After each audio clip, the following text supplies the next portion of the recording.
Let your body sink into the quiet. Whatever the day held, you can set it down now. As you settle, we'll drift softly through the moonlit world of an ancient Egyptian god. If these carry you off to sleep, subscribe. A new one comes every night. The walls of the corridor are close on both sides. The stone is limestone, pale and cool, the kind of pale that holds the dark in it rather than reflecting light back.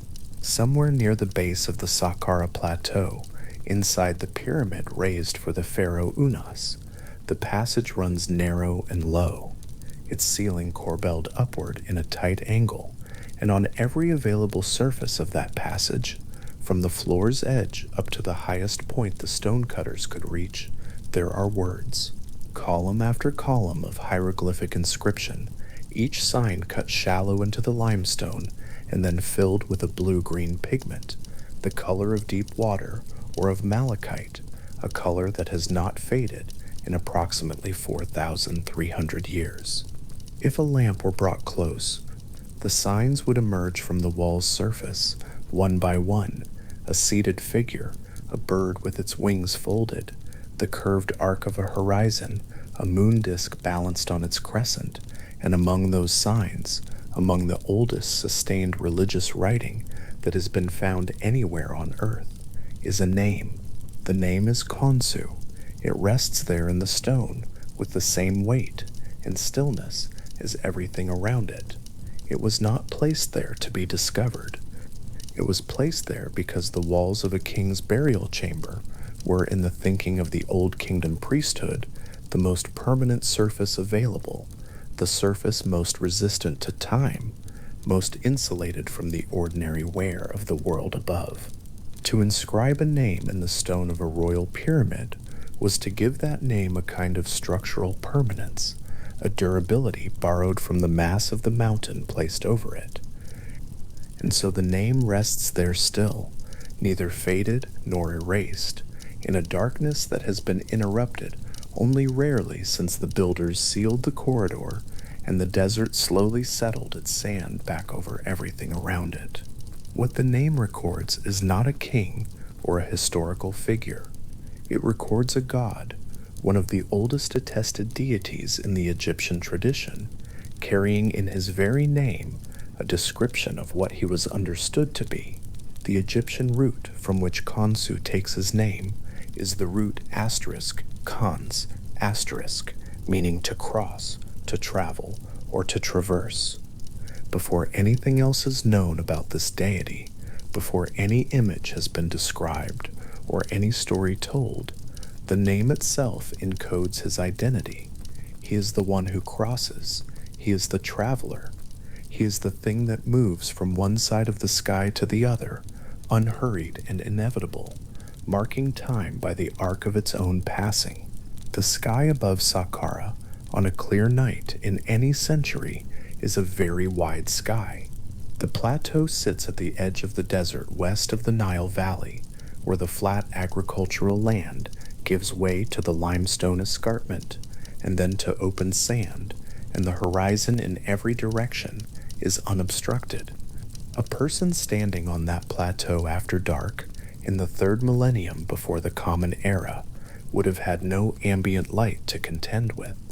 The stars would have been fully present overhead, and the moon, wherever it happened to be in its cycle, would have been the dominant feature of the night, not suspended and static, but visibly moving, crossing from its rising point on one edge of the sky toward its setting point on the other, its progress slow enough that it seemed still when glanced at, but measurable across the hours of a night's watching. The word asterisk, K-ends, asterisk captures that movement correctly. To name the moon's god with a root meaning to cross is to say that what is most essential about this deity is not his brightness, or his face, or his power, but his motion. He is defined by the act of traversal. He moves across a space, and the crossing is what he is. The pyramid of Unas was completed during the reign of the last pharaoh of the 5th dynasty, with inscriptions dated by scholars to approximately 2375 BCE, though some estimates place the construction slightly earlier or later within the range of 2400 to 2300 BCE. The religious texts carved into its walls and the walls of nearby pyramids at Saqqara, including the pyramid of the 6th dynasty pharaoh Teti, are what scholars of Egyptian religion call the pyramid texts, the oldest surviving corpus of religious writing from Egypt and, by several accounts, among the oldest surviving religious writings of any kind found anywhere. They are not a unified theological treatise.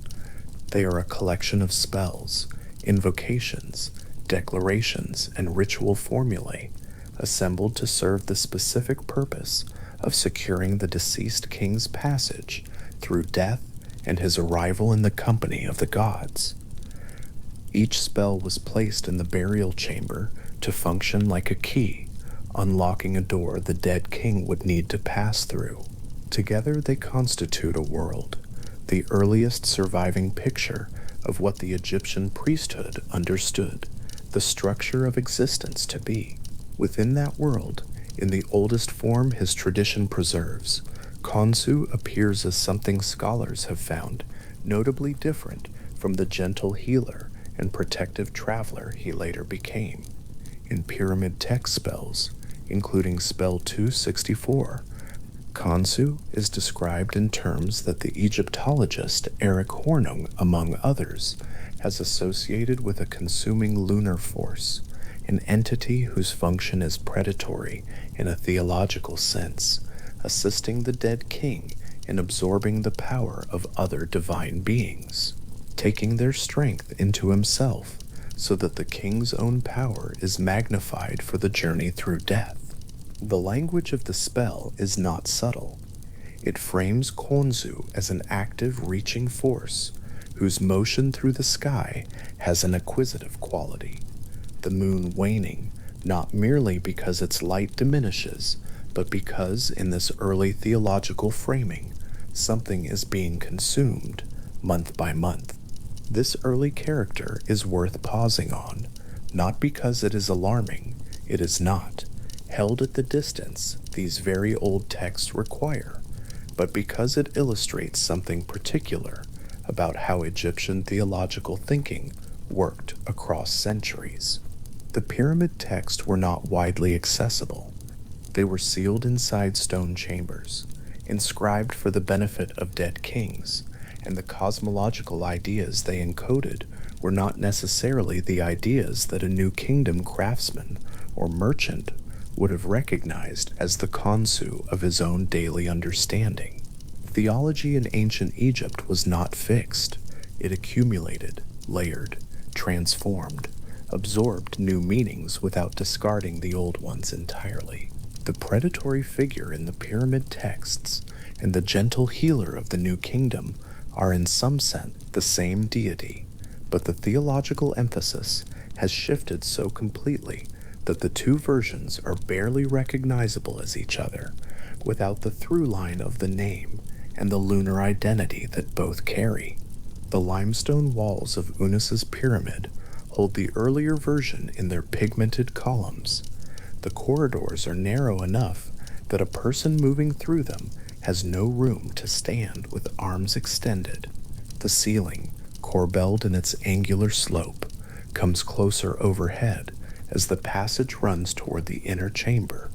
The hieroglyphic columns repeat and vary, each spell a slightly different arrangement of the same limited set of divine names and ritual phrases, and in the blue-green pigment that the stonecutters packed into the incised channels of each sign, there is still, after more than 4 millennia, enough color to read the writing if the light is right.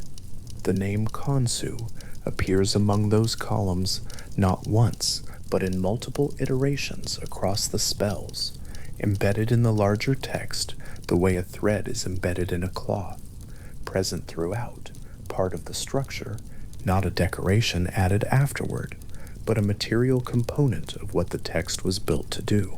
To understand why that particular name appears in a king's burial chamber, it helps to understand something about what the moon meant in Egyptian cosmological thought.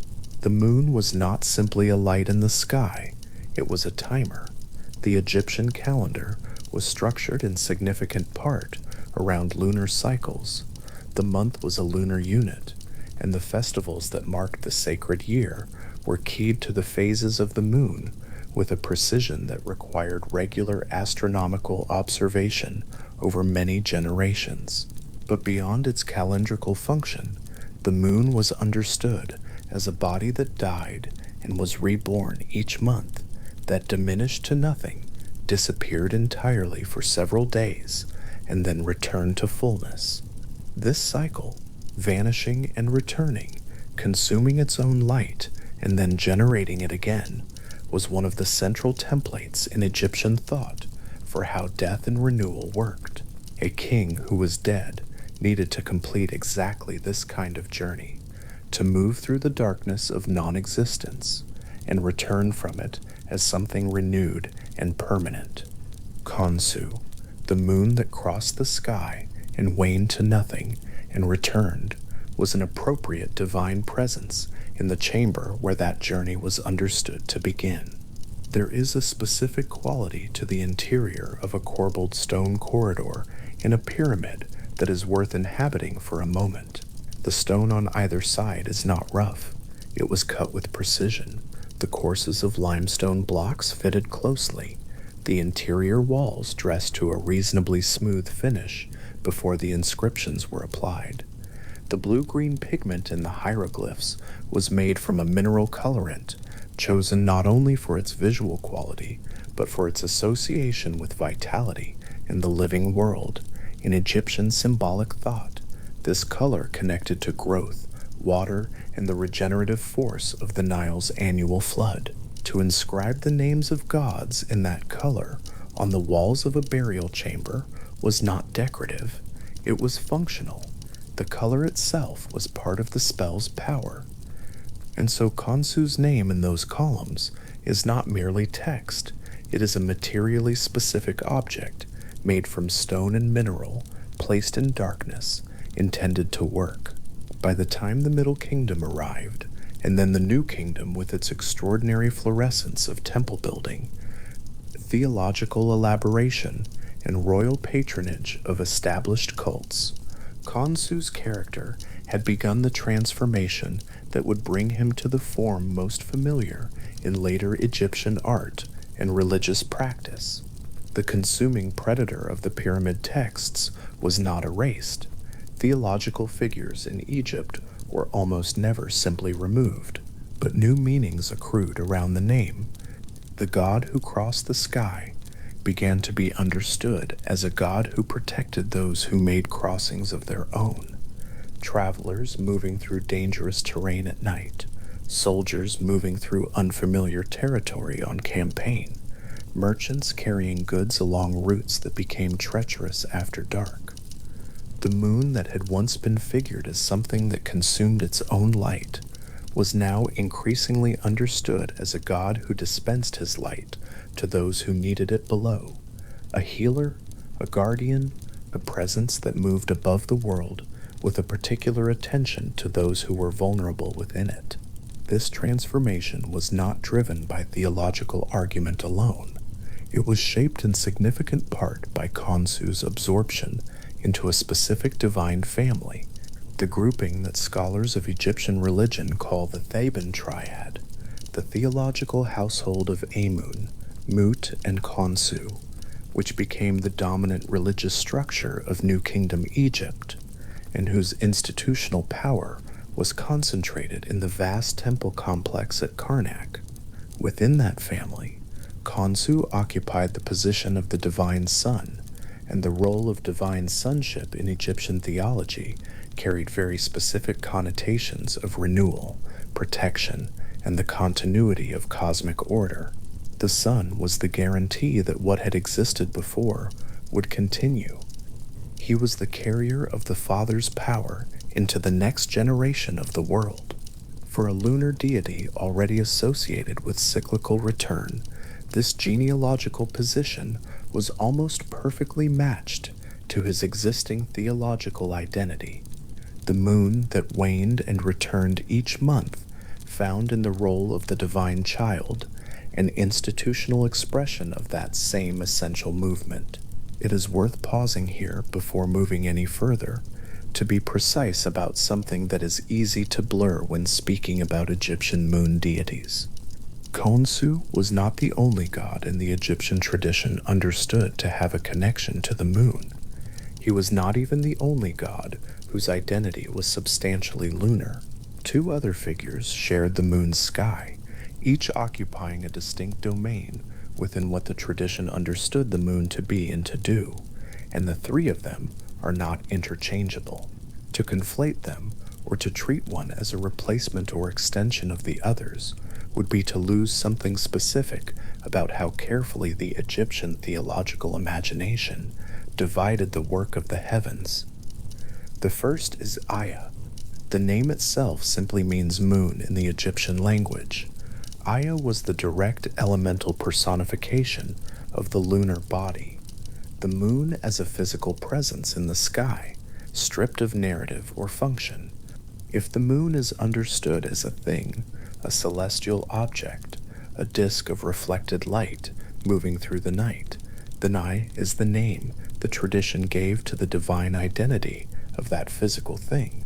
He appears in Egyptian art with the crescent and disk headdress, but his theological profile is relatively spare compared to Khonsu or Thoth. He is the moon, directly and without elaboration, the body itself, given a face and a name. The second is Thoth.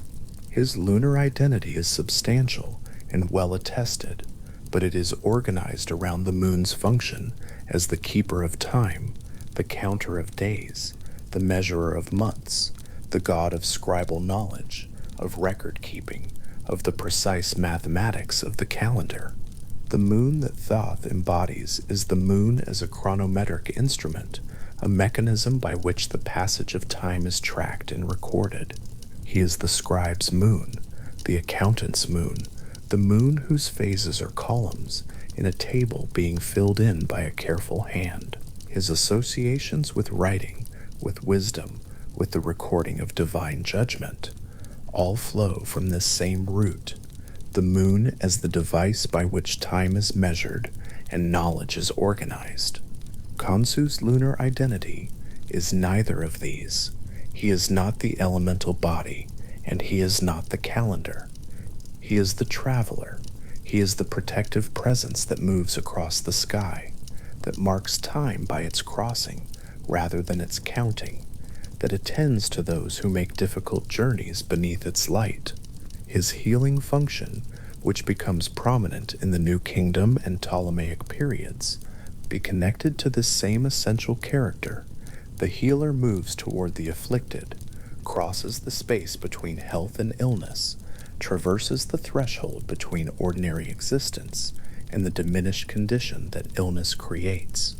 Even in his most elaborated forms, the root identity holds asterisk, cons, asterisk, to cross, to travel, the name given at the very beginning in the blue-green columns of the pyramid texts, still describing the god accurately 4,000 years after it was first written down. A scribe working in New Kingdom Thebes, probably during the 18th or 19th dynasty, would have known Khonsu in a very different form than the one preserved in those old burial corridors. The Thebes of the New Kingdom was a city of temples and processions, of vast public religious observances, and of intimate personal piety, and Khonsu was present in all of its registers, on temple walls in his official mummiform posture, in household shrines as a small painted image, on amulets worn against the skin during illness or night travel, and in the personal prayers that workers and craftsmen and their families inscribed on small limestone flakes or mud brick votive surfaces and placed in neighborhood shrines. The scribes of that period, who wrote his name in texts, were writing it into contexts that the Old Kingdom formulators of the pyramid texts would probably not have predicted. The name had traveled, as names belonging to traveling gods sometimes do, into new territory. When such a scribe wrote Khonsu's name, the hieroglyphic sign group would be followed by what Egyptologists call a determinative, a sign placed after a word not to be pronounced but to indicate the category of meaning the word belongs to. The determinative for a deity in motion, a figure rendered in the posture of walking or crossing, signals that what has just been named is not a static divine presence, but a moving one. The god whose name means to cross is accompanied in the very script of his name by the image of motion. Even in the moment of inscription, the identity holds. This is a deity defined by traversal, by the act of moving from one place to another, by the particular kind of divine attention that belongs to someone who is always, by definition, on the way somewhere. In the painted workshops where those scribes worked, cool rooms with high openings to catch the Nile wind, shelves lined with palettes and reed brushes, and small clay pots of pigment, papyrus sheets weighted at the corners to keep them flat. The work of writing Khonsu's name into a new document was a craft act as much as a religious one. The scribe would have prepared his palette with the pigments for the text signs, mixed them to the right consistency, and moved his brush through the signs in a practiced sequence, each hieroglyph built from a small number of strokes that a trained hand executed almost without deliberation. The name Khonsu would have emerged from the brush as naturally as any other name in the text, part of the same continuous movement of the hand across the surface, and the determinative of a figure in motion would have followed it in the same breath, so to speak, the sign of crossing attached to the name of the one who crosses, the identity and the depiction made simultaneous. This careful continuity between the Old Kingdom burial corridor and the New Kingdom scribal workshop, separated by 1,000 years or more of Egyptian history, is one of the more interesting features of Khonsu as a theological figure. Many Egyptian deities underwent transformations so complete across dynasties that their later forms required explicit identification with their earlier ones. Theological work done by priests to establish the continuity of a deity whose outward character had changed substantially. Khonsu's transformations, from consuming predator to nurturing healer, from solitary force in the pyramid texts to the beloved son of the Theban family, were real and significant. But the name held, the root meaning held. The root meaning held. The identification of the deity with crossing, with motion, with the particular arc of the moon above the open Egyptian sky, held throughout all of the transformations. Whatever else changed, the god remained a traveler. Whatever new roles accumulated around the original kernel of the name, the kernel itself did not soften or erode. In any century in which the moon rose above Saqqara, above the plateau where the pyramid of Unas stood, where the narrow corridor held its blue-green inscriptions in the dark below the ground, the moon was crossing. Its motion was independent of any theology built around it. The crescent thin and low in the western sky in the days after new moon, the full disk, enormous on the horizon at moonrise, the gibbous moon sliding through its arc in the hours past midnight, waning back toward crescent, toward darkness, toward the absence that would end and begin again the following month. Every phase of that cycle, traced across the clear desert sky above the plateau, was an instance of the same fundamental motion, the moon crossing from one horizon toward the other, marking the hours by the position of its light. It is in this observation, simple, available to anyone who has stood under a clear night sky, and watched the moon long enough to notice its movement, that the name Khonsu finds its most immediate resonance, not in the elaborate theology of the pyramid texts, not in the institutional power of the Theban triad, not in the healing stories and the protective amulets and the oracle judgments and the festival processions, but in the plain astronomical fact that the moon moves, that it was observed to move by the people who named it, that they chose to express that movement in the name of the god they made to inhabit it, that the name they chose, cans, to cross, to travel, to traverse, was precise enough to survive 4,000 years of religious transformation without losing its accuracy. By the New Kingdom, in the great temples of Thebes, Khonsu was worshipped as a member of the divine family that anchored the whole of Egyptian state religion. His temple at Karnak was among the best preserved structures on the complex's vast grounds. His festival appearances drew thousands of worshippers along the processional avenues of the city. His name was on amulets in homes, on stelae in shrines, on the lips of craftsmen praying for sick relatives, and merchants praying for safe passage, and soldiers praying for survival in the dark hours of a night campaign. The predatory figure of the pyramid texts had not disappeared. It had been, in the Egyptian way, absorbed into a larger and more various identity, held in the theological background as one aspect of a deity whose aspects were now many. And yet the three lunar presences of Egyptian theology remained distinct from each other. Bika occupied the domain of the moon as a physical body, the elemental disk, the celestial object named in its own right. Thoth occupied the domain of the moon as a timekeeping instrument, the calendar's architect, the scribe of the gods, whose knowledge was organized by the passage of lunar months. Khonsu occupied a third domain entirely, the one encoded in his name before any of his other attributes were established.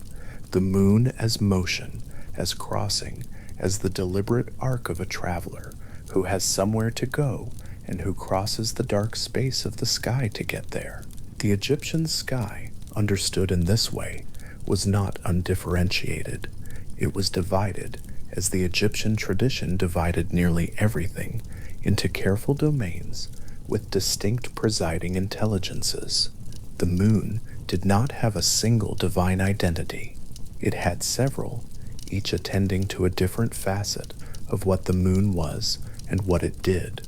And the facet that Khonsu attended to, the crossing, the motion, the arc from horizon to horizon above the open night, was, perhaps of all the lunar domains, the one most immediately available to human experience.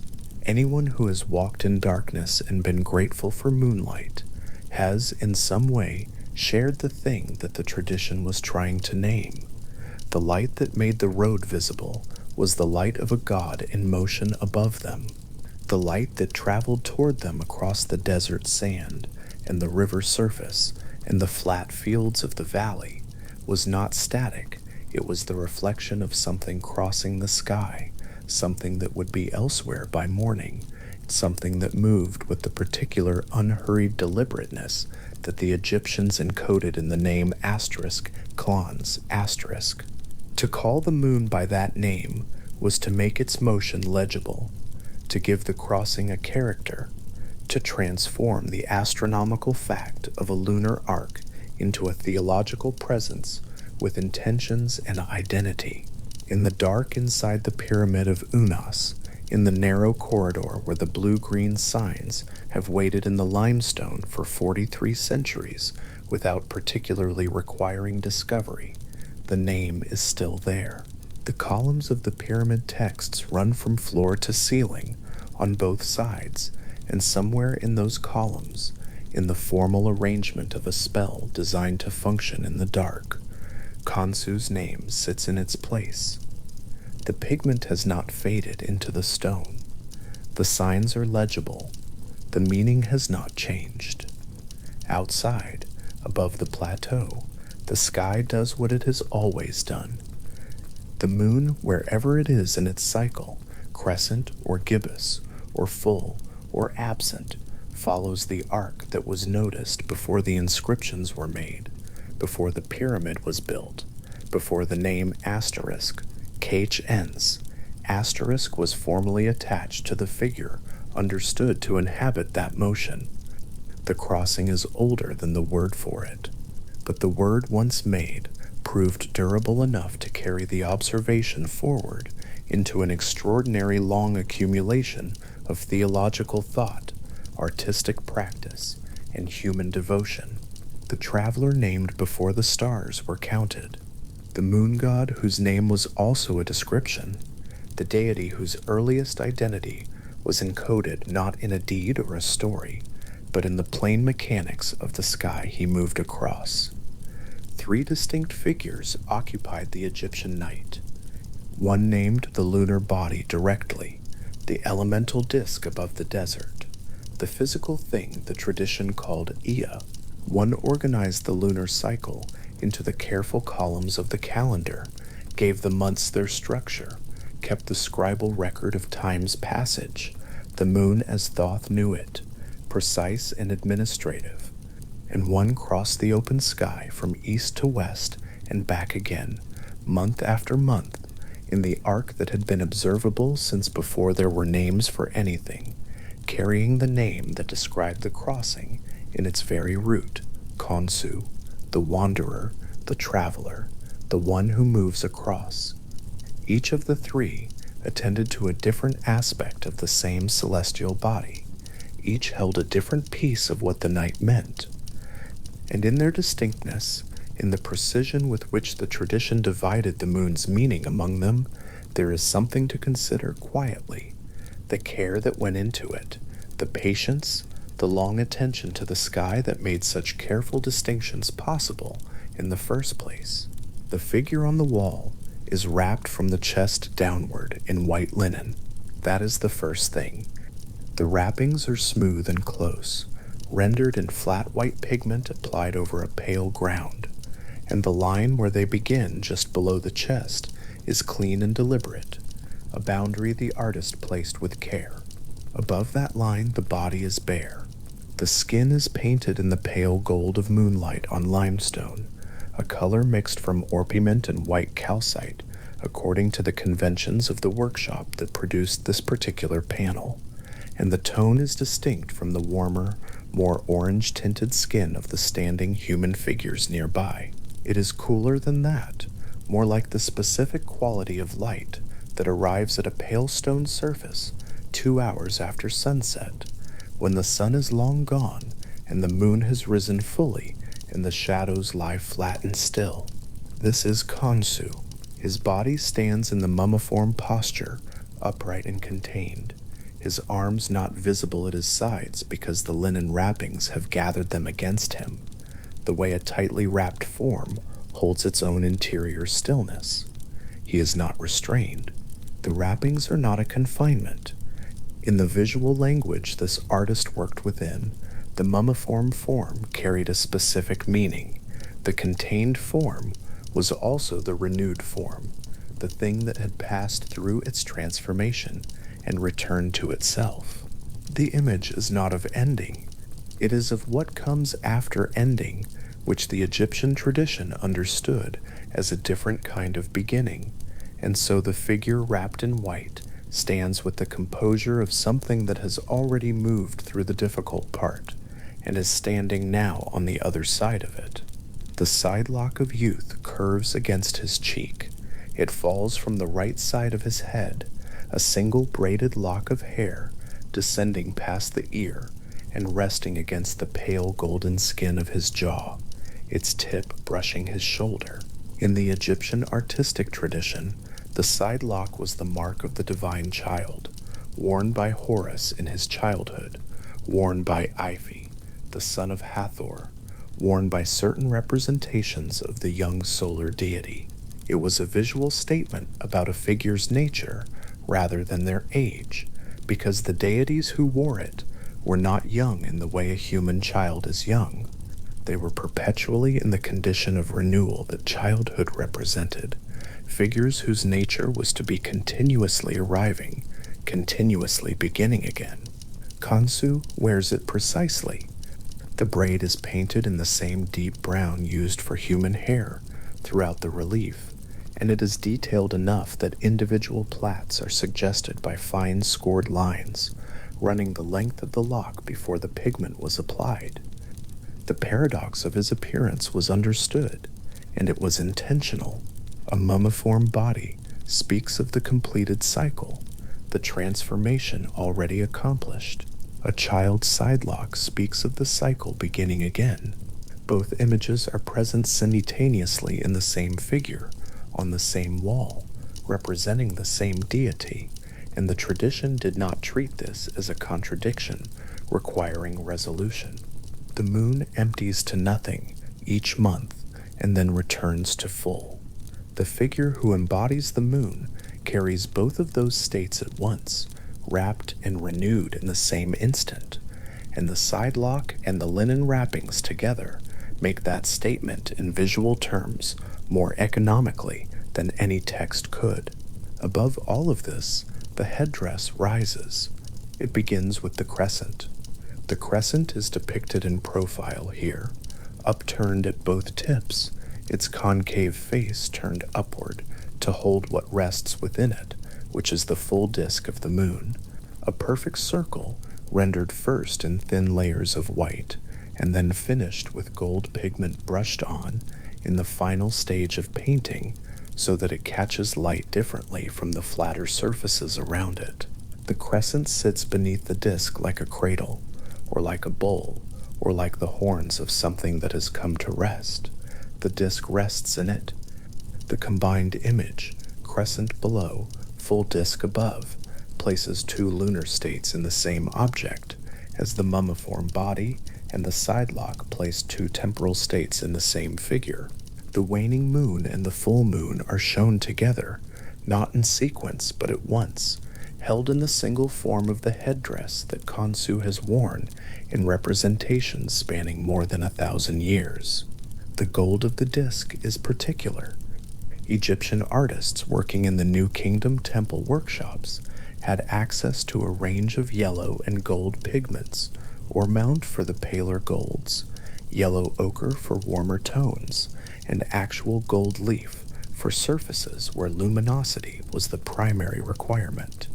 The full disk of Khonsu's headdress received gold leaf in the finest examples of his depiction, pressed carefully onto a ground of adhesive and burnished smooth, so that when a lamp or torch was carried into the space where the relief stood, the disk on Khonsu's head would catch the light while the surrounding wall remained flat.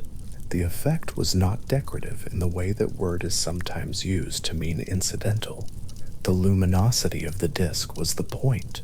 The headdress was built to carry light. Across his chest, the crook and flail are held crossed. The crook, the heka, curves leftward from his right hand, its staff straight and its curved end opening in the direction of his left shoulder. The flail, the nekaka, extends from his left hand, its handle straight and its three weighted strands falling to the right. They cross at the center of his chest, resting against the white linen, and their forms are rendered in alternating stripes of blue, gold, and red, the same color sequence used for the crook and flail in royal and divine iconography throughout the New Kingdom. These were the specific instruments of rulership. The pharaoh held them in his funerary and ceremonial depictions. Osiris held them in every image of his seated judgment. The choice to place them in Khonsu's hands was a statement about what kind of authority he held. Not the sword, not the Swas scepter of divine command, but the paired instruments that together encoded a particular concept of ordered rulership. The crook that gathers, the flail that threshes, both necessary, neither replacing the other. His placement among divine figures who carry these instruments matters. The crook and flail were not exclusive to any single deity in the Egyptian tradition, but their consistent presence in Khonsu's iconography from the New Kingdom onward located him within a specific register of divine significance, connected to the broader symbolic order of kingship associated with the maintenance of cosmic regularity, holding the same instruments that the dead pharaoh held in his passage from this world to the next. Khonsu's dominion over the night sky was not a small territorial claim. The objects crossed on his chest made that clear. In a particular form attested especially in reliefs at Karnak, Khonsu appears not with a human head, but with the head of a falcon. The falcon head rises from the linen-wrapped shoulders of the same mummiform body, its profile turned to the right in the standard convention for divine and royal figures in the Egyptian pictorial tradition. The feathering of the crown and neck is sometimes indicated with fine painted lines, sometimes left as a smooth painted surface, depending on the period and workshop. The eye is incised in profile, a single dark point within a clean oval, looking calmly and steadily to the right at whatever the figure in the adjacent register presents to it. It is an unhurried eye. It does not suggest urgency or alarm. It looks at the world with the patience of something that has no pressing reason to look elsewhere. This form is identified in scholarship as Khonsu Ra, reflecting a theological development of the New Kingdom in which Khonsu's lunar nature was brought into connection with the solar identity of Ra, the falcon-headed deity who crossed the sky by day as Khonsu crossed it by night. The composite form, falcon head, mummy-form body, lunar headdress, held the visual language of the solar deity in its crown and beak and eye, and the visual language of the lunar deity in its headdress, and presented them not as opposites collapsed together, but as aspects of a single cosmic motion. The sun's bird, given the moon's disk to wear. The headdress rises above the falcon's feathered head. In the same configuration, it rises above the human head in the standard form, the crescent below, and the full disk above, and the gold catches light in the same way regardless of what is beneath it. The Karnak attestations of this form are significant. Khonsu's principal temple precinct at Karnak, where his cult was established and maintained across centuries, preserves multiple representations of both his standard human-headed form and the falcon-headed Khonsu Ra, sometimes in the same processional sequence on adjacent wall panels, so that a priest or worshiper moving through the space would encounter both without transition or explanation, the tradition having established that both were correct, both were the god, both were aspects of a figure too complex to be fully captured by any single image. The skin color of the god shifts across the centuries.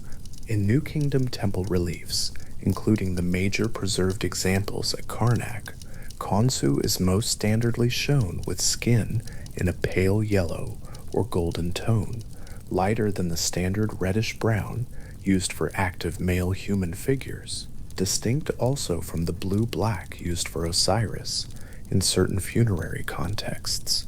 As noted by conservators working on the New Kingdom material, this pigment was mixed from orpiment and white calcite, a combination that produced a specific quality of pale, slightly luminous yellow that is different in character from yellow ochre and different again from raw gold. The Ptolemaic period representations show a somewhat deeper golden hue, the shift reflecting the aesthetic conventions of the workshops operating under Greek cultural influence without departing from the established identification of the god's skin with lunar light.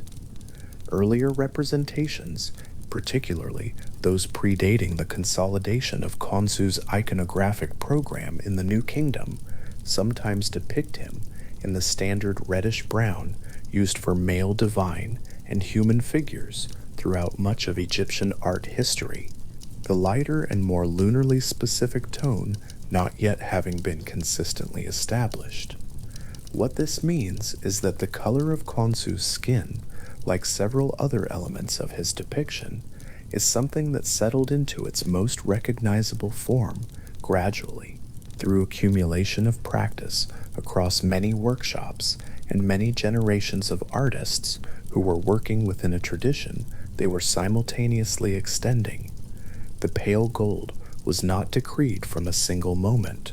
It was arrived at through the accumulated work of people who looked at the moon and then looked at their palette and made the specific decision, workshop after workshop, generation after generation, that this color was closer to what they meant.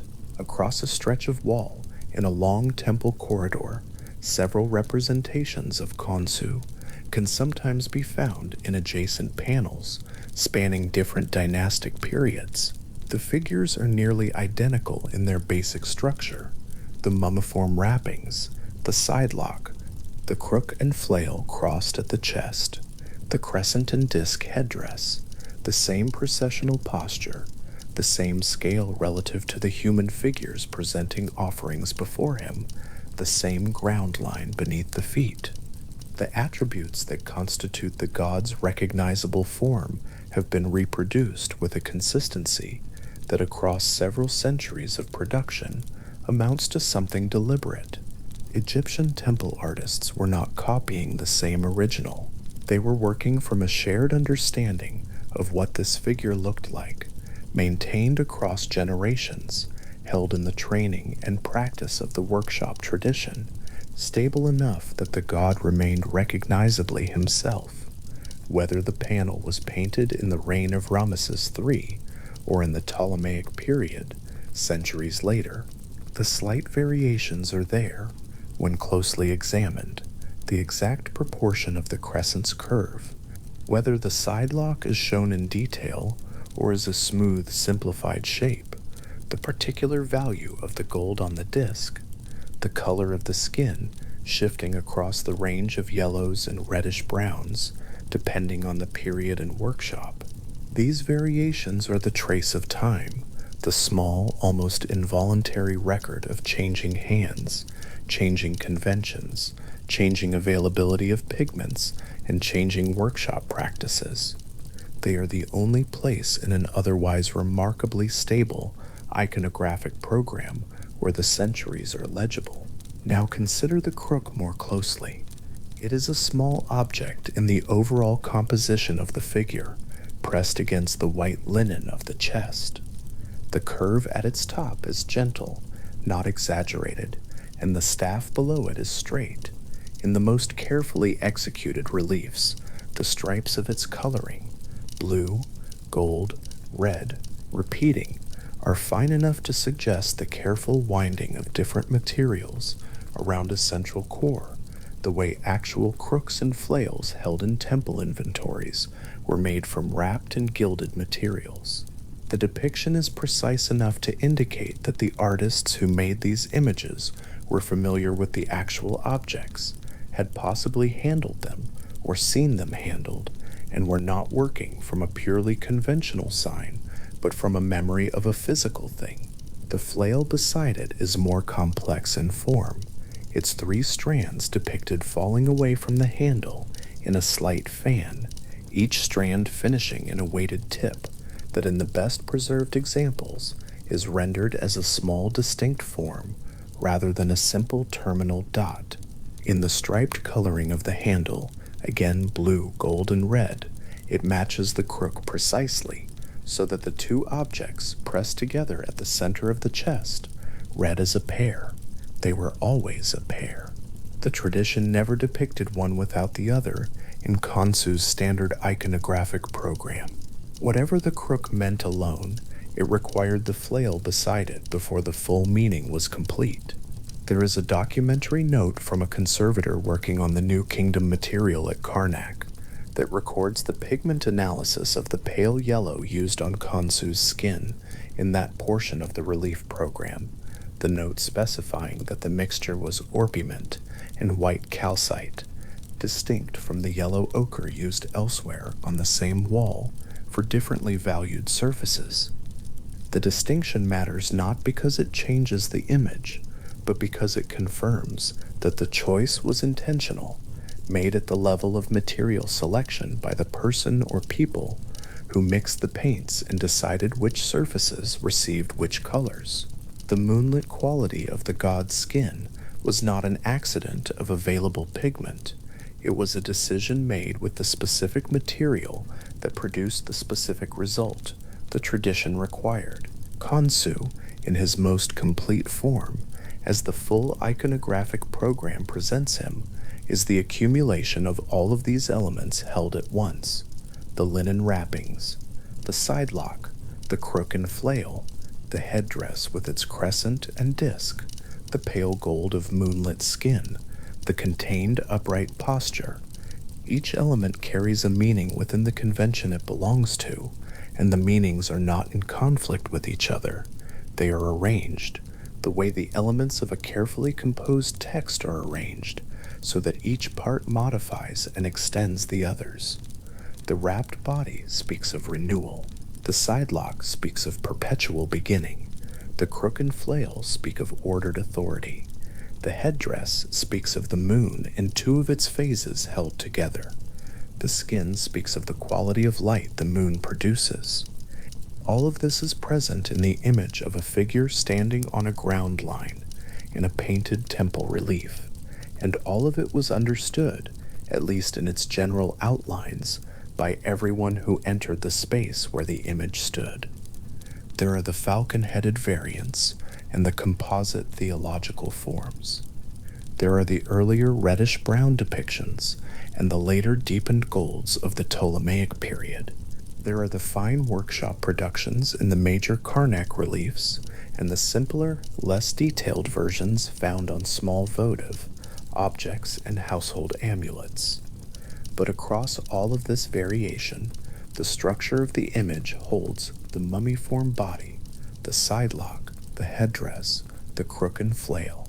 These four elements together constitute the recognizable form of the god across more than 1,000 years of representational practice. The consistency is, by any measure, unusual. Most Egyptian deities show more variation across time in their representational programs, attributes added or removed, syncretisms introducing new elements, theological shifts altering the visual language in visible ways. Khonsu's iconography shows comparatively little of this. The four core elements persist. They are present in the Old Kingdom material and in the Ptolemaic material, and at most points between the variations that do appear, the Khonsu Ra falcon form, the skin color shifts, the fine or simplified rendering of the sidelock, are additions or adjustments to a stable core, rather than replacements of it.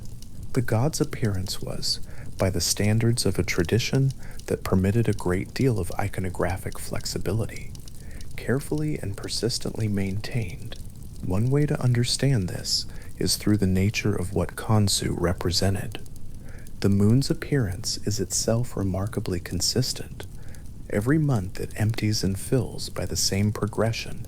Every month the crescent appears in the same quadrant of the sky, after the dark phase at the same angle relative to the horizon, and grows in the same direction toward the same full disk.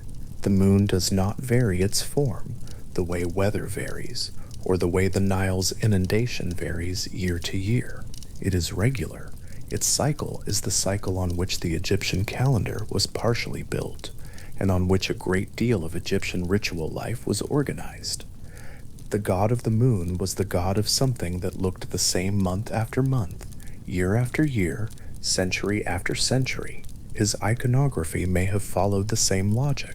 The headdress, in particular, is worth dwelling with. The crescent and disc configuration is visually simple, a concave arc below, a circle above, but the simplicity is not reductive.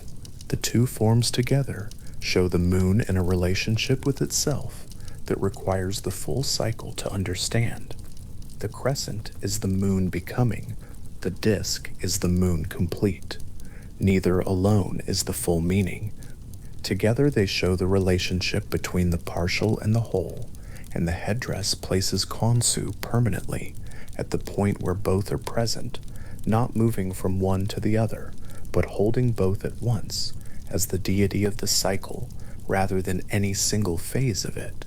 In the reliefs where Khonsu is depicted receiving offerings from a royal figure, a king, or in the Karnak material, a high priest performing in royal regalia, the headdress rises above the exchange and is the highest element of the composition. The human or royal figure presenting the offering extends their arms upward and forward toward the god, and the god stands with the crook and flail crossed at the chest, receiving the gesture. And above everything the crescent and disk rises into the register above the human figures, into the space between the top of the wall composition and the ceiling, or the next register above. The headdress places Khonsu's head in a different spatial zone from the figures surrounding him, and in the visual grammar of Egyptian relief, this spatial distinction is one of the ways in which the relative nature and status of figures in a composition is communicated without text. The crescent and disk headdress is not unique to Khonsu among Egyptian deities, but it is his most characteristic identifying element in the temple relief program, the attribute by which he is most readily distinguished from other mummiform or childbearing deities who might otherwise occupy similar visual categories. When a conservator or Egyptologist identifies a damaged or partially preserved figure in a relief as Khonsu, it is often the headdress or the specific configuration of crescent beneath disk that clinches the identification when other attributes are worn away or obscured. 3,000 years is a long time to keep a lamp burning in the same lamp. In the visual world of ancient Egypt, the lamp is the iconographic program. The fuel is the tradition of the workshop, the accumulated practice of artists trained by artists trained by artists trained by artists, each generation passing on the convention of the four elements and the specific methods of rendering them: the orpiment in calcite pale gold, the fine stripes on the crook and flail, the smooth curve of the sidelock, the precise upturned crescent beneath the full disk. The flame does not change. What it illuminates changes slightly with the angle of the lamp and the time of night and the specific quality of the stone or plaster it is held near, and those slight variations are the trace of time passing, of human hands and human judgments, of centuries of workshops and individual artists making individual decisions that collectively preserved something larger than themselves. In the very last images of Khonsu produced before the temple workshops of the Ptolemaic period gradually ceased their formal religious production, the four core elements are still present: the mummiform body, wrapped from the chest downward, the sidelock against the cheek, the crook and flail crossed at the chest, the crescent and disk above the head. Everything that constituted the recognizable form of the god in the earliest coherent iconographic record of him is still there in the last, not because the tradition was frozen or unable to change. The Ptolemaic material shows demonstrable stylistic and aesthetic shifts in many areas, but because these particular elements had become, through a millennium of continuous reproduction, the minimum necessary set for the image to mean what the tradition required it to mean. Remove any one of them, and the figure becomes uncertain. Remove two, and the identification is impossible without a text. This is the exact inverse of decorative addition, the accumulation of meaning without accumulation of elements, the tradition discovering through long use which elements were structural and which were incidental, and then preserving the structural ones with exceptional care. The full moon visible through the low doorway of a small room in ancient Thebes casting a long pale rectangle of light across a clay floor, is the same full moon depicted in gold on Khonsu's headdress. The correspondence was not accidental, because the tradition knew what the disk above the god's head represented, and the decision to render it in a material that caught lamplight and gleamed the way the moon itself gleams was a decision made with the specific relationship between the object and the thing it depicted fully in mind. The headdress was built to carry light, because the moon is built to carry light, to receive it from the sun and give it back to the night in a form the eye can follow across the open desert sky, from one edge of the dark to the other. The pale gold of the skin, the gleaming disk, the crossed instruments of order, the sidelock of endless beginning, the wrapped body of accomplished renewal, all of it held together in a figure standing upright on a ground line in a painted stone corridor, looking calmly to the right, the eye incised or painted with the same patience that the moon moves with, unhurried and regular and continuously present. Khonsu's iconography remained, across the long span of its production, more stable than almost any other deity in the Egyptian pictorial tradition. The reasons for this may reach from theology to the nature of what the moon does, from workshop practice to the visual logic of a headdress that was built to carry light. But the result is visible in the reliefs themselves, in the rows of nearly identical figures spanning adjacent panels of different dynastic periods, their poses and attributes almost unchanged, either slight variations in pigment and proportion, the only visible record of the years moving through the workshops and the artists and the walls where the images were placed. Something was being carefully preserved.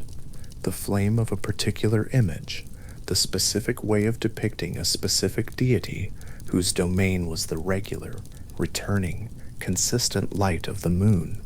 The image was kept as the moon was kept, going through its phases, moving through its variations, but always returning to the form that was recognized and expected, the crescent below and the disk above, the same thing month after month, century after century, the same gold catching the light that the tradition kept burning in the space where the god was understood to be present.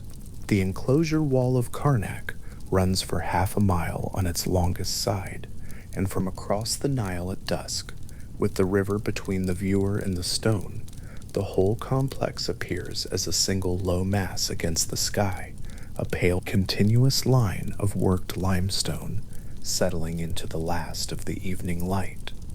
The west bank receives the sunset first, the Nile takes its second, drawing the color down into the water, and the east bank, where Karnak stands, holds the light last of all, the enclosure wall still faintly warm, while the air around it has already shifted into blue. Somewhere within that long pale boundary, set toward the southern end of the vast precinct of Amun-Ra, the smaller outline of another temple sits in the growing dark. This is where Khonsu's house begins. The Karnak complex is large enough that its interior geography requires a moment to hold in mind. The Temple of Amun-Ra occupies most of the enclosure, its successive pylons and courts aligned on an east-west axis, its hypostyle hall among the largest interior sacred spaces ever constructed in the ancient world. Other structures fill the southern and eastern portions of the enclosure: subsidiary temples, sacred lakes, avenues, storehouses, chapels built and rebuilt across more than 2,000 years of continuous religious use. The temple precinct of Khonsu sits within all of this, positioned to the south, its own axis running roughly north to south, its entrance pylon oriented toward the great sphinx-lined avenue that eventually connects Karnak to the Luxor Temple, a mile and a half away. In the spatial logic of the complex, Khonsu's temple is nestled within the larger embrace of his father's sacred territory. the son's house built inside the father's walls. This arrangement was not incidental. To understand why Khonsu had a temple at Karnak at all, why the moon's traveling deity came to be housed inside the great enclosure of the hidden king of the gods, it is necessary to spend a moment with the theological grouping that gave his presence there its meaning. Egyptian religious thought during the New Kingdom period, from roughly the 16th century BCE onward, organized its most important deities not as isolated sovereign figures, but as family units, triads of three, whose relationships mirrored and sustained the relationships of power in the human world. A divine family needed a father, a mother, and a child. The triad of Thebes brought together Amun, Mut, and Khonsu in exactly this arrangement. Amun was the father, Mut was the mother, Khonsu was their son. Amun's name holds within it the quality he embodied above all others. The name means, in Egyptian, something close to the hidden one. He was the unseen breath behind creation, the invisible wind that moved through the world without being seen, the power that animated things from within rather than acting upon them from without. During the New Kingdom, the period when Egypt's empire stretched deepest into Nubia to the south and the Levant to the north, Amun became the state god, the theological backing for military campaigns, the divine presence invoked before battles, the deity whose temple at Karnak received the spoils of conquest and whose priesthood became, over centuries, one of the most economically and politically significant institutions in the ancient world. This is the context in which Khonsu's importance grew. To be the son of Amun during the New Kingdom was to occupy one of the most theologically significant positions available to any deity in the Egyptian system. Mut, whose name means mother in Egyptian, completed the triad from a different direction. She was associated with the vulture, a bird the Egyptians connected to maternal protection. The vulture was observed spreading its wings over its young, and the gesture became the hieroglyphic sign for the concept of protection itself. Mut wore a vulture headdress, sometimes surmounted by the double crown of Upper and Lower Egypt, and her temple at Karnak occupied its own sacred lake to the south of Amun's central precinct. She was not a peripheral figure in this arrangement. She was a consort of genuine power, and her relationship to Khonsu carried the full weight of divine maternity, the protective wing extended over the child, the moon crossing the sky beneath the shelter of the mother's watchful presence. Between these two, Khonsu held his specific place. The divine son within an Egyptian triad was not simply a child in the ordinary sense, a small figure who would grow to replace the father. The son embodied something more particular, the principle of renewal, the cycle that perpetuated itself, the demonstration that divine power was not static, but continued, flowed forward, produced itself again in a new generation that carried the older generation's qualities in new form. Every morning the sun rose, and the cosmic order continued. Every month the moon crossed from new to full, and back again. Every year the Nile flooded and receded, and the fields renewed. The sun was the mechanism by which these continuations were made meaningful. Not repetition, but regeneration. Not the same thing again, but the same power expressing itself in a new phase. Khonsu, as son of a moon, embodied the moon's monthly cycle of renewal in theological terms, the waning and waxing understood as the perpetual proof that the hidden god's creative power had not ceased but continued forward into each new phase. The Egyptians had a concept for this archetype of the divine child, the young god whose existence demonstrated the continuation of cosmic order, the image of Horus as an infant, the child born after his father Osiris's death, growing in secret in the marshes of the delta, eventually rising to claim his inheritance and restore the order that had been broken, stood behind the concept of every divine son in the Egyptian system. Khonsu did not replace Horus in this role. The two figures occupied different spaces in the theological landscape, but the archetype of sonship carried resonances of the Horus story wherever it appeared, and Khonsu's position as the young moon god, the child of the two most powerful deities in New Kingdom religious life, meant that the regenerative significance of his monthly crossing of the sky was understood within this wider framework.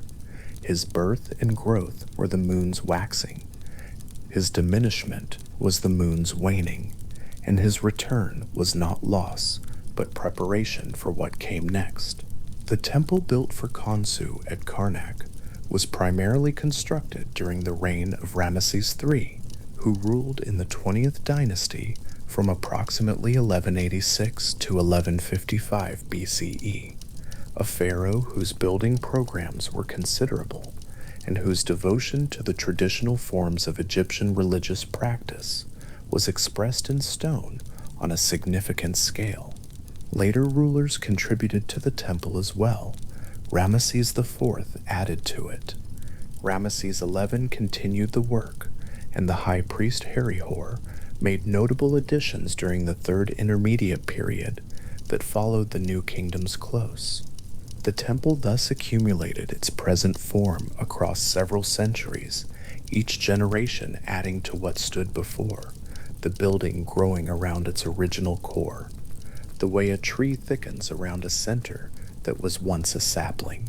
By the time of the Ptolemaic rulers, the temple had been in active use and continuous construction for the better part of 1,000 years. From outside the enclosure walls, in the quiet of a Theban evening, what a worshipper approaching the temple would have seen first was the pylon, the great sloped gateway of stone that marked the boundary between the ordinary world and the sacred precinct within. The pylon of Khonsu's temple is not the largest at Karnak, which is to say that it is still an impressive structure by any measure other than comparison with the colossal gateway of Amun's main enclosure. Its sloping faces carried carved relief work, showing the pharaoh Ramesses III before Khonsu in the standard iconographic program of royal piety, the king large and active, the god receiving the offering, the relationship of ruler and deity enacted in stone for any eye that approached. To walk toward that pylon was to walk toward an image of the relationship between human kingship and divine power, condensed into a single carved scene and made permanent in limestone. Inside the pylon, the forecourt opened around the visitor. Egyptian temple forecourts were not entirely restricted spaces. During festival occasions, the outer courts of a temple could receive worshippers who would not ordinarily pass further into the building's increasingly restricted interior. The hypostyle hall beyond the court was a more controlled space, its columns rising to support a ceiling that was left open enough in some temples to allow light in along the central aisle, the illumination cutting through the dimness of the hall in a way that gave the interior a particular quality of contrast. Bright stone and deep shadow arranged in alternating columns, the painted reliefs on the walls only partially visible unless a lamp was brought close. The walls of Khonsu's hypostyle hall preserve images of Herihor conducting ritual before the god, depicted with the full iconographic program of a reigning pharaoh, including cartouches around his name, a development in the Third Intermediate period that reflects the unusual degree of authority the high priests of Amun had accumulated by that time, and that makes the painted reliefs of this hall historically significant beyond their religious function. Deeper into the building, past the hypostyle hall, The temple's processional axis led toward the innermost sanctuary, the small dark chamber at the building's heart, where the bark shrine of Khonsu rested on its stone plinth. The logic of Egyptian sacred space was a logic of diminishment and concentration. The world outside the temple was vast and various, and open to anyone. The forecourt was large and lit by the sky. The hypostyle hall was columned and dim. Each successive chamber was smaller, lower, darker.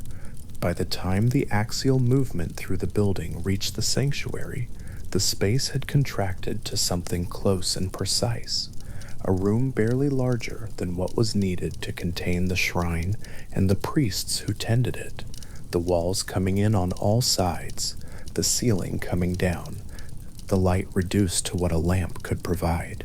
This was not a dramatic architecture of enclosure. It was a deliberate architecture of approach, the incremental narrowing of the world as the center of divine presence was neared, the stripping away of the ordinary and the peripheral until only what mattered remained. The bark shrine itself was a portable wooden structure, gilded and decorated, built to house the cult statue of Khonsu when it rested in the sanctuary between ritual appearances. When the god was called upon to participate in a festival or to deliver an oracle, the shrine would be placed on carrying poles and lifted to the shoulders of the white-robed priests who would bear it out through the temple's successive halls, through the forecourt, through the pylon, and into the open air where the world of ordinary life waited. This movement from interior to exterior, from darkness to daylight, was itself a theologically significant act. The god who traveled by nature, whose very name encoded the concept of crossing, was enacting his essential identity every time the bark was carried out through the pylon gateway and into the world beyond. Khonsu, in his sanctuary, was the moon below the horizon. Khonsu on his bark was the moon crossing the sky.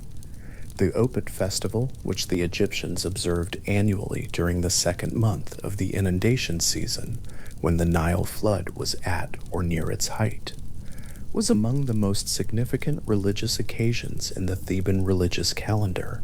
The festival's central act was the procession of the divine family, Amun, Mut, and Khonsu, from their respective shrines at Karnak, southward along the processional avenue to the Luxor temple, a journey of roughly a mile and a half that the barks of the three gods made either by land, along the sphinx-lined avenue, or, on some occasions, by water along a canal. The duration of the festival extended across several weeks, and the number of people gathered along the processional route to witness it was, by any estimate that can be drawn from what the ancient records preserve, very large. The avenue connecting Karnak to the Luxor temple is lined on both sides by sphinx figures, ram-headed sphinxes in the Karnak portion of the avenue, which is characteristic of Amun's iconography, and human-headed sphinxes nearer to the Luxor temple. The sphinx figures were positioned to flank the processional route on either side, creating a guarded corridor of stone between the two temple complexes, a sacred road defined by the crouching figures of protective forms. The avenue in its full extent was not completed in a single reign. Different pharaohs contributed different segments, and the full alignment, as it is known from archaeological evidence, represents the accumulated intention of many rulers across several dynasties. Walking the avenue today, many of the sphinx figures still in place despite the centuries between now and the New Kingdom, the sense of the guarded corridor is still present in the arrangement of the stone, the route the barks traveled, marked out in the landscape as a permanent feature. During the festival, the bark of Khonsu would have moved along this avenue on the shoulders of the priests, the gilded shrine visible above the crowd, the surface of the carrying poles, and the shrine itself catching the afternoon light as the procession moved south. The priests who carried the bark were trained in the weight and balance of the shrine, and the particular gait required to carry it smoothly enough that the oracle gestures of the bark, its forward or backward movement, indicating yes or no to petitioners' questions, could be distinguished from the ordinary motion of walking. The crowd gathered along the route was there not merely to observe, they were there to receive. The festival was understood as a renewal of the kingship, a regeneration of the divine order that sustained Egypt, and the passage of the three divine presences through the city, visible, mobile, present in a way they could not be when sealed in their sanctuaries, was an encounter with divinity of a particular kind. The god was outside his house, he was in the world. Khonsu's participation in the Opet festival was not merely ceremonial accompaniment to the central ritual of his father's renewal. As a member of the divine family, his presence was structurally necessary to the completeness of the occasion.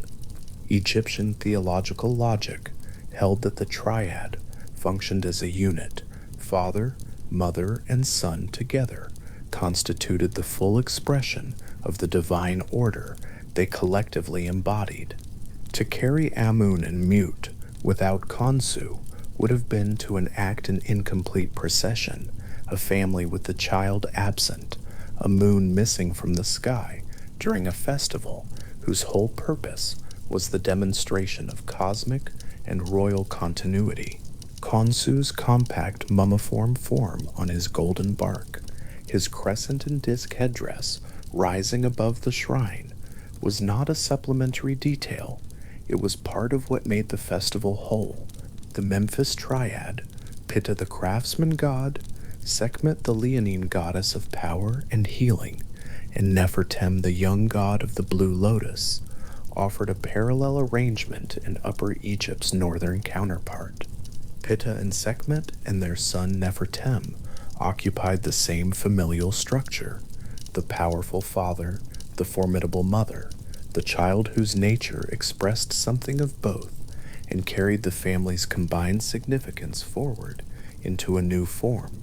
Pitta was the maker of forms, the god who created through the word of his heart and the command of his tongue. Sekhmet was the destructive heat of the sun, the force that could both afflict and heal. Nefertem was associated with the sweet blue lotus rising from the primordial waters, beauty and fragrance and renewal emerging from what was ancient and dark below. The triad at Memphis expressed a different set of cosmological relationships than the Theban triad did, but the structure was the same: three figures whose complementary natures together constituted a complete theological statement. Within this landscape of triadic groupings, the Theban triad held a particular position during the New Kingdom, when the political and military power of Egypt was most concentrated and most actively projected into the surrounding world. The wealth that flowed back to Thebes from successful campaigns, cattle, gold, prisoners, timber, incense, the material accumulation of a state that was for several centuries the most powerful in the known world. Much of that wealth passed through the temple of Amun-Ra at Karnak in the form of offerings and donations. The priesthood that administered those offerings and the revenues from the temple's vast land holdings became, over the course of the New Kingdom and into the Third Intermediate Period, an institution of genuine autonomous power. And Khonsu, as the divine son within the family that stood at the center of all this, was not a minor figure in the margins of Egyptian religious life during this period. His temple was built within the greatest religious complex in the ancient world. His bark was carried in the most significant processional festival in the Theban calendar. His cult received the attention and the resources that proximity to the center of Egyptian religious power made available.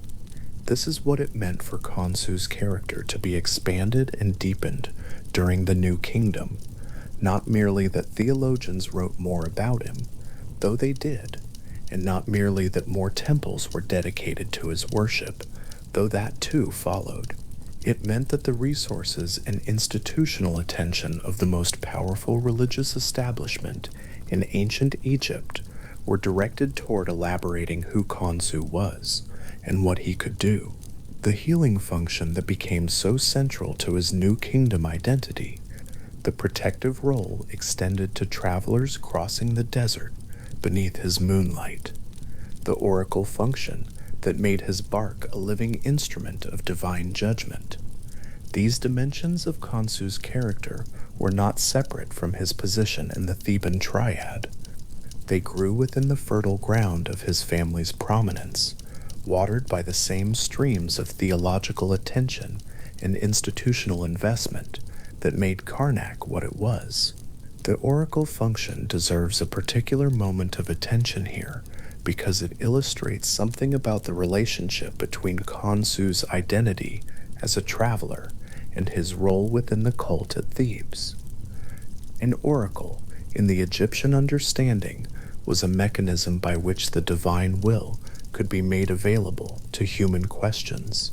The bark of Khonsu, carried on the shoulders of trained priests, would be brought out from the sanctuary on occasions designated for oracle consultations. Petitioners would approach with their questions. The bark would move, forward or backward, leaning toward one answer or another, and the movement would be interpreted as the god's response. Documentary evidence from the community of workers at Deir el-Medina on the west bank of the Nile at Thebes records these oracle decisions in legal contexts, disputes over land, questions of guilt or innocence, matters of inheritance and ownership brought before the divine judgment of Khonsu's bark and resolved by its answer. The records treat these decisions as binding. The god's word, delivered through the movement of the shrine, closed the question. What is notable about this, in relation to Khonsu's identity as the traveler, the deity perpetually in motion across the sky, is that the oracle mechanism was itself an act of movement. The god in his sanctuary was stationary. The god on his bark was moving. The oracle could only be delivered when the shrine was lifted and carried, when the god was, in some sense, doing what he always did, crossing from one place to another in the hands of those who bore him. The consultation of the oracle required Khonsu to be in motion, and the motion was what allowed the divine will to be expressed. There is a quiet coherence in this, a correspondence between the god's nature and the mechanism by which his power was made available. The moon crosses the sky, and in crossing gives light and guidance to those below. The bark crosses the floor of the sanctuary and the forecourt, and in crossing gives judgment and resolution to those who wait along its path. To the south of Karnak, the processional avenue stretched toward Luxor, through what was once, during the festival days of the New Kingdom, a corridor of gathered humanity.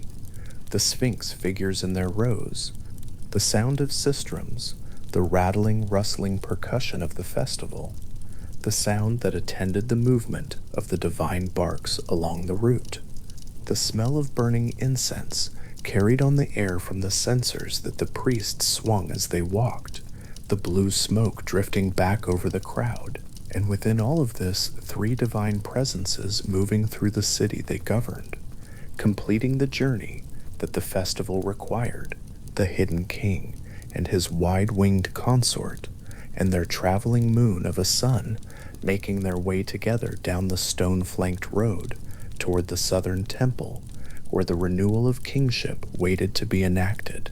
The Luxor temple at the far end of the avenue is a different kind of space from Karnak, smaller, more unified in its overall conception, its inner chambers associated with the celebration of divine birth and royal regeneration. The divine family arrived there at the conclusion of the processional journey. The barks carried through the gateway and into the temple's forecourt, the ceremonies of renewal conducted in the interior, while the crowd outside settled into the particular quiet of a large number of people who have arrived somewhere they intended to go. The renewal of kingship that the Opet festival enacted was understood as requiring this journey. The god had to travel to the place where the renewal occurred, and the god had to travel in the company of his family, and the family had to arrive complete, Amun and Mut and Khonsu together, the father, the mother, the traveling son. The journey back to Karnak, when it came, reversed the procession. The barks returned along the same avenue, the Sphinx figures watching from both sides, the incense smoke dispersing in the air above the route, as the crowd gradually released and the afternoon deepened toward evening. The sanctuary of Khonsu at the southern end of the Karnak precinct received the bark again. The shrine was set back on its plinth in the small dark chamber at the heart of the building. The priests who had carried it withdrew through the successive halls of the temple, the doors closing behind them as they moved outward, the sanctity of the innermost space restored by each successive threshold that was crossed and sealed. The moon, on a clear night in Thebes, rises over the eastern desert cliffs and crosses the river in the time it takes the sky to shift from deep blue to black, the reflected light on the Nile's surface tracing the crossing in a long pale line. The fields on the west bank and the east bank both hold the moonlight differently. The cultivated land absorbs it into the dark green of growing crops. The desert reflects it back, the stone of the temples and the enclosure walls catching it in the same flat, particular quality that makes old buildings look especially old by moonlight, their surface irregularities sharpened into shadow. The columns of Khonsu's temple, visible from within the precinct, on a night when the bark was not being carried and the festival had not yet come, would have held this light on their painted surfaces, the pigment preserving some fraction of the evening's color for as long as the paint lasted. There is something in the architecture of Karnak, the scale of it, the layered centuries of it, the way that different eras of construction are folded into each other without entirely effacing what came before, that makes it a difficult thing to hold in mind as a single unified object. It was never finished in any complete sense.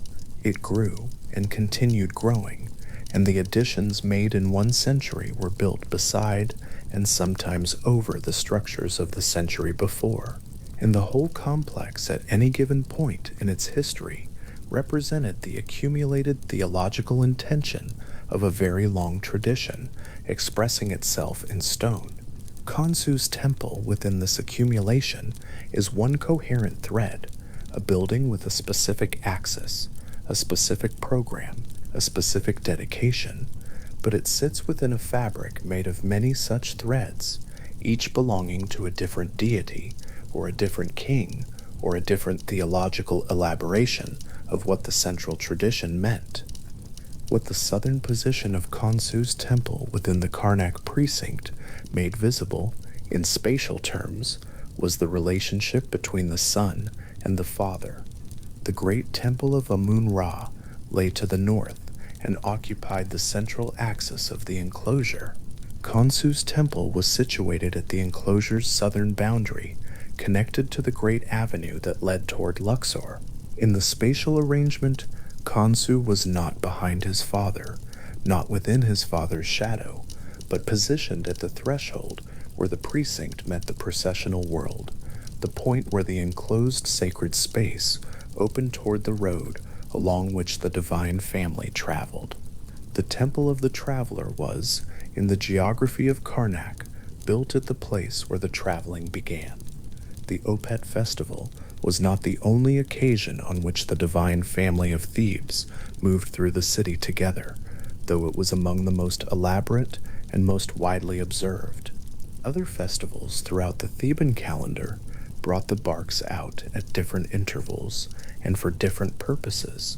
The rhythm of divine movement through the city maintained across the year in a cycle as regular and anticipated as the river's own flooding and recession.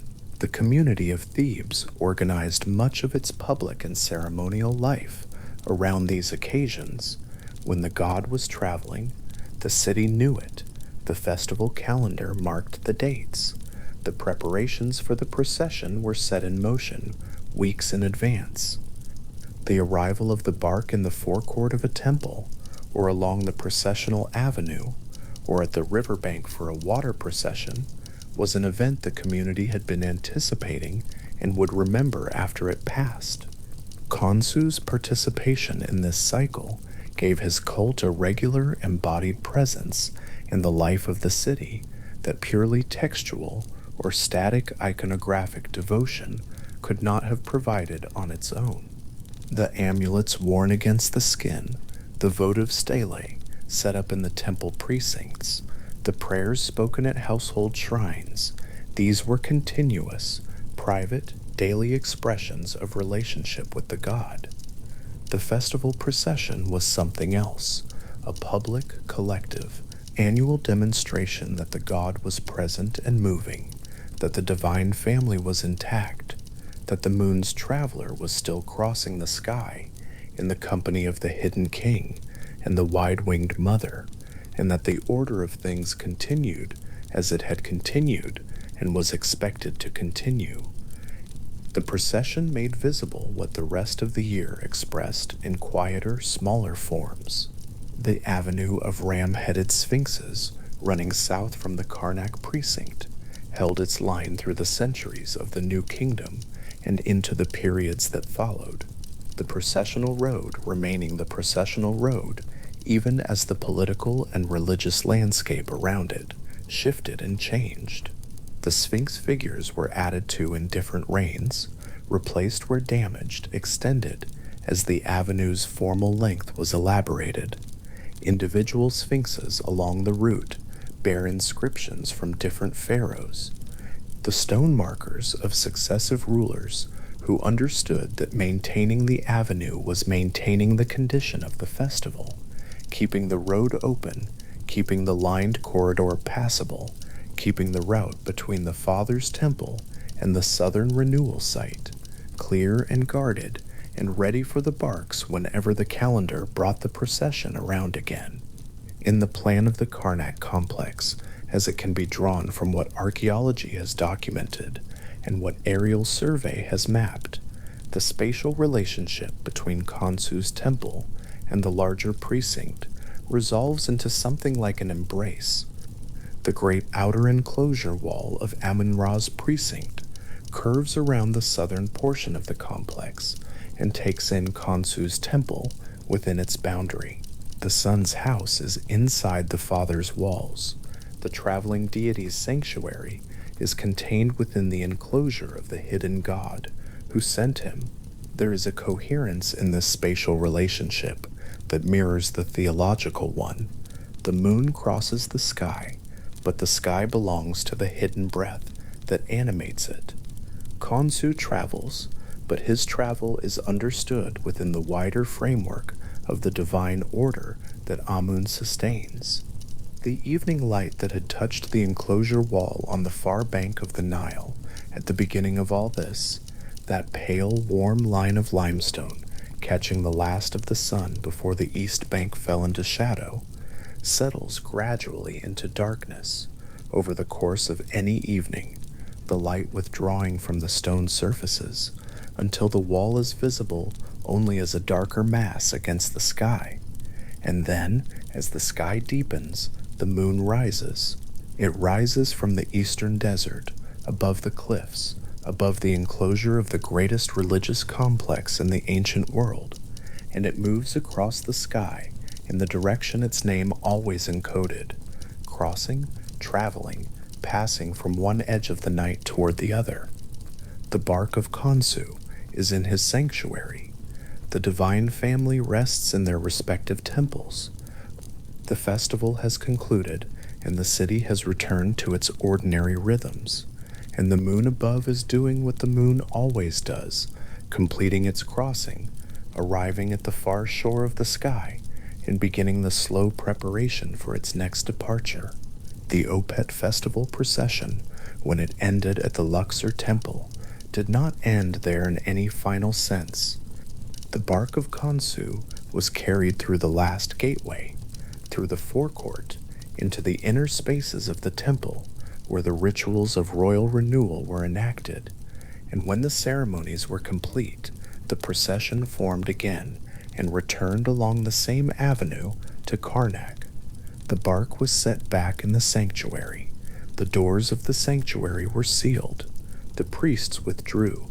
The building settled back into the particular stillness of a sacred space between occasions, not empty in the Egyptian understanding, because the god was present in the statue within the shrine, but still, quiet, the festival's energy absorbed into the walls and held there until the next occasion brought the bark back out into the moving world. That stillness in the sanctuary and the movement of the festival and the regular rhythm between them, these together constituted the life of Khonsu's cult at Karnak across the centuries of the New Kingdom and beyond. The god was in his house, and then the god was traveling, and then the god was in his house again, and the city organized the year around the anticipation of each departure and each return. This was how an ancient Egyptian community lived in relation to its deities, not in the constant, unmediated proximity of the divine, but in the rhythm of presence and withdrawal, and presence again, the sacred calendar marking the occasions of contact and sustaining, between those occasions, the ordinary devotional practices that kept the relationship continuous. The moon waxes and wanes, and waxes again. The bark rests in the dark, and is carried into the light, and rests again.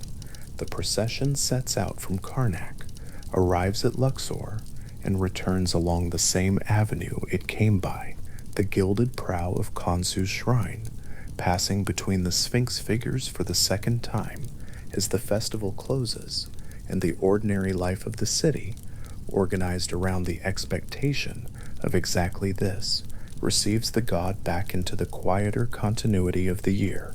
On the outer face of the temple's entrance, pylon at Karnak, there is a carved relief that anyone entering the sacred precinct of Khonsu would have encountered before anything else. It shows Ramesses III in the standard posture of an Egyptian king before a god, one arm raised, a foreign enemy held by the hair, the other arm drawn back and holding a mace. Before him stands Khonsu, compact and mummiform, his lunar headdress rising above the scene. The stone here is a warm cream color, the relief cut shallow in the manner of New Kingdom carving, the lines precise and unhurried. The pylon itself is large enough that its shadow falls across the forecourt for most of the morning, and a visitor passing through it moves from bright Egyptian sunlight into a cooler, quieter world where the air carries the faint mineral smell of old stone. This is the entrance to the Temple of Khonsu at Karnak, and it has been standing in more or less this form since the reign of Ramesses III, who ruled Egypt in the 20th dynasty at approximately 1186 to 1155 BCE. That is a long time for anything made by human hands to remain. The stone of the pylon has been worn by centuries of weather and by the accumulated passage of countless hands and feet and glances. The paint that once covered the relief has long since faded to traces, but the form of the carving remains where it was cut, the image of the king and the god still legible in the surface, still positioned precisely where it was intended to be positioned, at the threshold of a sacred space, establishing whose house this was before anyone stepped inside. Ramesses III did not build the only version of this temple. Subsequent rulers added to it across many generations, and the construction history of the complex stretches from that 20th dynasty, beginning forward through the additions of Ramesses IV and Ramesses XI, and further still into the time of the high priest Herihor, and eventually into the Ptolemaic period, a span of active building and rebuilding that covers roughly 1,000 years. What stands now is the accumulation of all of that. Each layer was added with intention. Each addition followed the same basic logic as the one before it, observing the sacred axis of the temple, respecting the sequence of spaces the plan demanded, working within an architectural grammar that had been established long before any individual builder arrived. The grammar of an Egyptian temple was not a local invention. It was a system developed across centuries and applied to every major cult complex in the Nile Valley, from the Delta to Nubia, so that the same essential logic repeated itself with variations across the landscape of the sacred. A monumental pylon gateway, open to a forecourt, open to the sky, and accessible to a wider range of worshippers. From the forecourt, a hypostyle hall, roofed and columned, received those whose access to the inner precinct was permitted by rank and priestly status. Beyond the hypostyle hall, the rooms grew smaller and darker, the ceilings lower, the access more restricted, until the innermost sanctuary, a single chamber at the end of the sacred axis, received only the highest priests and only at the most prescribed moments. In that innermost room, the cult statue rested in darkness. At the temple of Khonsu, that innermost sanctuary was where his bark shrine resided. A bark shrine, in Egyptian sacred practice, was a portable wooden structure in the shape of a boat, gilded and decorated, which housed the cult image of the god within a small naos, a closed wooden cabinet at its center. The bark was the god's traveling home, the vessel in which the divine presence could be carried out of the sanctuary and through the temple, and on the occasions of major festivals, out through the pylon gateway and into the open world of the city. When the bark was not traveling, it rested on a stone plinth at the heart of the innermost sanctuary, the room's low ceiling and close walls creating a space designed for quiet and darkness rather than for gathering or display. In that sanctuary, the only light would have been what a priest brought with him, a lamp or a torch, or the controlled flame of a ritual oil burner. The darkness of the room was not accidental. It was the condition the theology required. A god whose presence was real and potentially dangerous in the Egyptian understanding needed to be housed in a space that managed that presence carefully, admitting it access to the world in controlled increments rather than all at once. The lamplight would have caught the gold of the bark's prow, the gilded face of the naos cabinet, the painted surface of the sanctuary walls, close on 3 sides. Everything else would have been dark. The walls of the hypostyle hall are a different matter entirely. Here, where more people moved through on more occasions, the surfaces were covered with painted relief scenes, recording the ritual actions performed in the god's service. Among the most notable of these is a sequence of scenes showing the high priest Herihor conducting ceremonies before Khonsu in a manner that goes beyond the standard depiction of a priest performing his priestly duties. Herihor's images here include the full royal iconographic program, cartouches, the elaborate titulary of a king, the postures and symbolic attributes of kingship. These are among the earliest images in Egyptian art of a high priest rendered with the visual language of a pharaoh, and they tell a story about the particular historical moment in which they were made. Herihor was high priest of Ammon at Thebes during the late 20th dynasty, a period when royal authority in the south of Egypt had become uncertain enough that a high official might claim for himself some of the symbolic substance of royal power. The painted walls of Khonsu's hypostyle hall preserve the evidence of that moment, layered into the decorative program of a building that was already old. The columns of the hypostyle hall rise from a floor that centuries of priestly feet have worn to a smooth and particular surface. Papyrus bud capitals sit atop each shaft, their carved forms suggesting the dense reed marshes of the Nile Delta, the primordial landscape out of which Egyptian civilization had grown.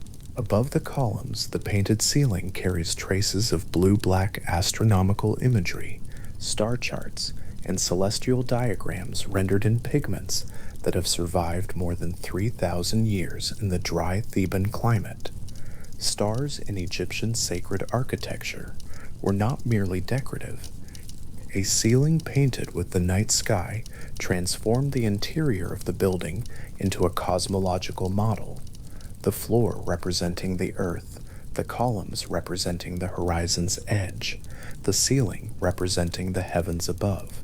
To walk through the hypostyle hall of Khonsu's temple was, in this spatial theology, to walk through the world as the Egyptians understood it to be arranged, with the god's sanctuary at the center of the created order and the night sky overhead.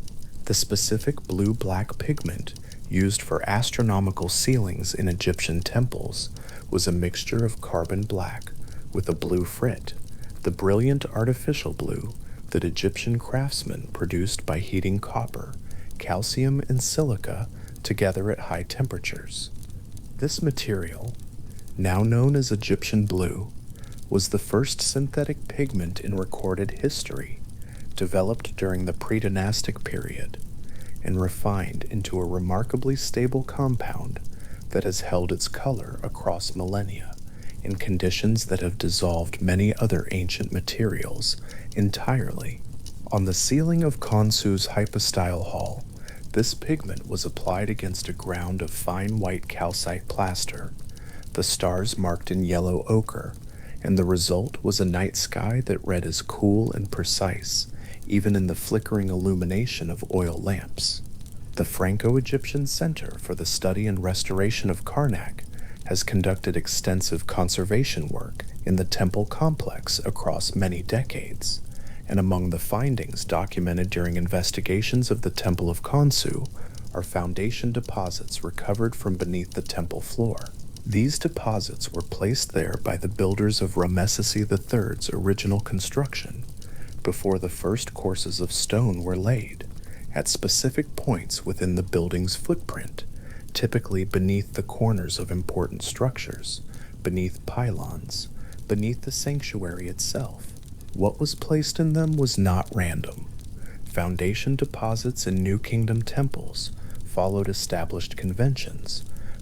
They contained small model tools, miniature adzes, chisels, and mallets in faience and metal, as well as model vessels, faience plaques inscribed with the royal name, and amulets representing the gods of the complex. They were the material record of the act of foundation, sealed into the earth as a permanent statement of intention. Among the objects recovered from foundation deposits in the Khonsu temple precinct were faience amulets depicting the god himself, small enough to rest easily in a palm, glazed in the turquoise blue that Egyptian craftsmen associated with regeneration and the living water of the Nile. These tiny figures show Khonsu in his standard mummiform posture, with his lunar headdress intact, the crescent and disk still legible, even at the scale of an object, no longer than a finger joint. The craftsmanship of these pieces is careful. The headdress is rendered with its proper components. The wrapped body is smooth and precise. The face is small but recognizable. Someone made these objects with the attention that the act of foundation required, and then they were placed in the dark beneath the stone, and the building rose above them, and they did not move again for more than 3,000 years. To find an object like that is to encounter a particular quality of time, a specific thickness of it, accumulated in layers above a single small thing that did not change while the world above it changed entirely. The builders who placed those amulets were living in a city that no longer exists, speaking a language that no one speaks now, worshiping in a tradition that has not had an active institutional priesthood for nearly 2,000 years. and yet the object they made with their hands is still exactly the shape their hands gave it, still glazed in the color they chose, still carrying the image of the god they were honoring. The deposit was their way of founding the building on something more durable than stone, on the recorded intention of the act itself, sealed away where it could not be disturbed.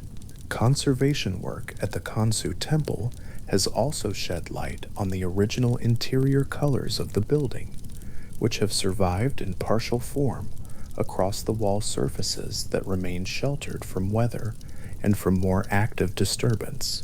The painted relief scenes in the hypostyle hall originally combined deep blues from Egyptian blue pigment with yellows from orpiment, a mineral arsenic sulfide that produces a vivid warm gold tone, and reds from ochre, a heated iron oxide that shifts toward a bright orange red at higher firing temperatures, and whites from calcite.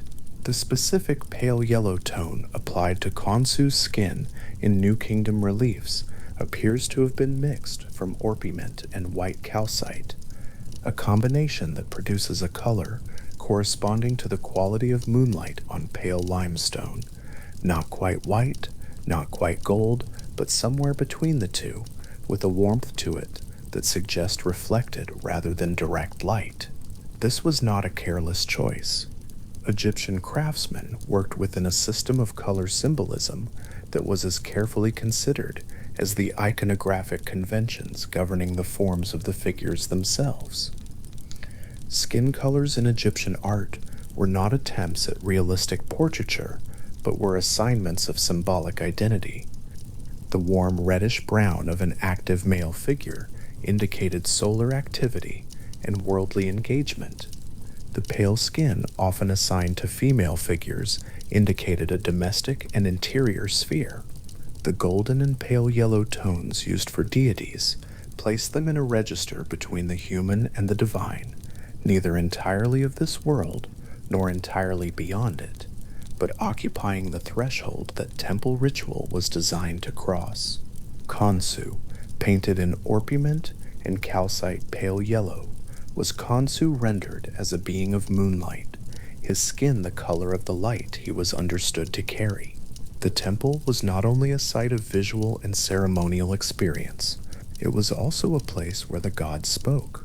The bark of Khonsu, when carried out from the sanctuary on the shoulders of white-robed priests, served as an oracle. Those seeking judgments on matters of inheritance dispute or uncertain attribution could bring their questions before the god's traveling shrine. And the movement of the bark, its tipping forward or backward, its turning toward one answer or another, was interpreted as the god's response. Documentary evidence recovered from the community of Deir el-Medina, the village of craftsmen on the west bank of the Nile, near the Valley of the Kings, records these oracle decisions as legally binding. A craftsman who had been accused of wrongdoing, or who was in dispute with a neighbor over property, might have his case decided by the movement of a god's bark on a priest's shoulders in a temple courtyard, and that decision would be recorded and treated as final. This is a strange and interesting thing to sit with, that in the Egyptian legal and religious world, these two domains, the sacred and the juridical, were not separate systems that occasionally intersected, but were in certain contexts the same system. The god's word, mediated through the physical movement of his image, had the force of a court's ruling. The priests who interpreted the bark's motion were not understood to be exercising subjective judgment, but to be transmitting divine instruction. Whether this belief was always sincere, or whether it was sometimes instrumental, whether the oracle could be managed, or directed, or used to ratify decisions that had already been made through other means, is a question the documentary evidence does not entirely resolve. What it does record is that the outcomes were treated as real and acted upon. The forecourt of the temple, open to the sky and accessible to a wider range of people than the hypostyle hall beyond, was likely the space where much of this oracular activity took place, where the bark was carried out into daylight and the inquiries were brought forward. The forecourt of Khonsu's temple is not small. It has room for a gathering, for a crowd waiting in orderly arrangement along the sides while the bark moved along the processional axis. On ordinary days, when no festival was in progress and the bark remained in its sanctuary, the forecourt would have been quieter, perhaps occupied by lower-ranking priests performing maintenance duties or by worshippers making private dedications at the base of the pylon, or simply by the accumulated stillness of a space that existed primarily to hold the possibility of the sacred encounter rather than to host it on every occasion.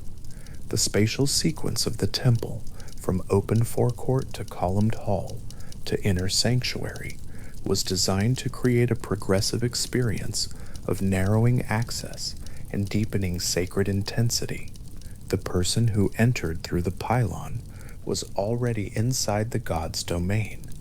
The person who passed through the hypostyle hall was further in, surrounded by painted accounts of the god's relationship with the king. The priest who entered the sanctuary was as close to the divine presence as the architecture could bring him. Each threshold was also a visual transition, more color, more detail, lower ceilings, quieter air, so that the physical experience of moving through the temple reinforced the theological one. The world outside the pylon was the ordinary world.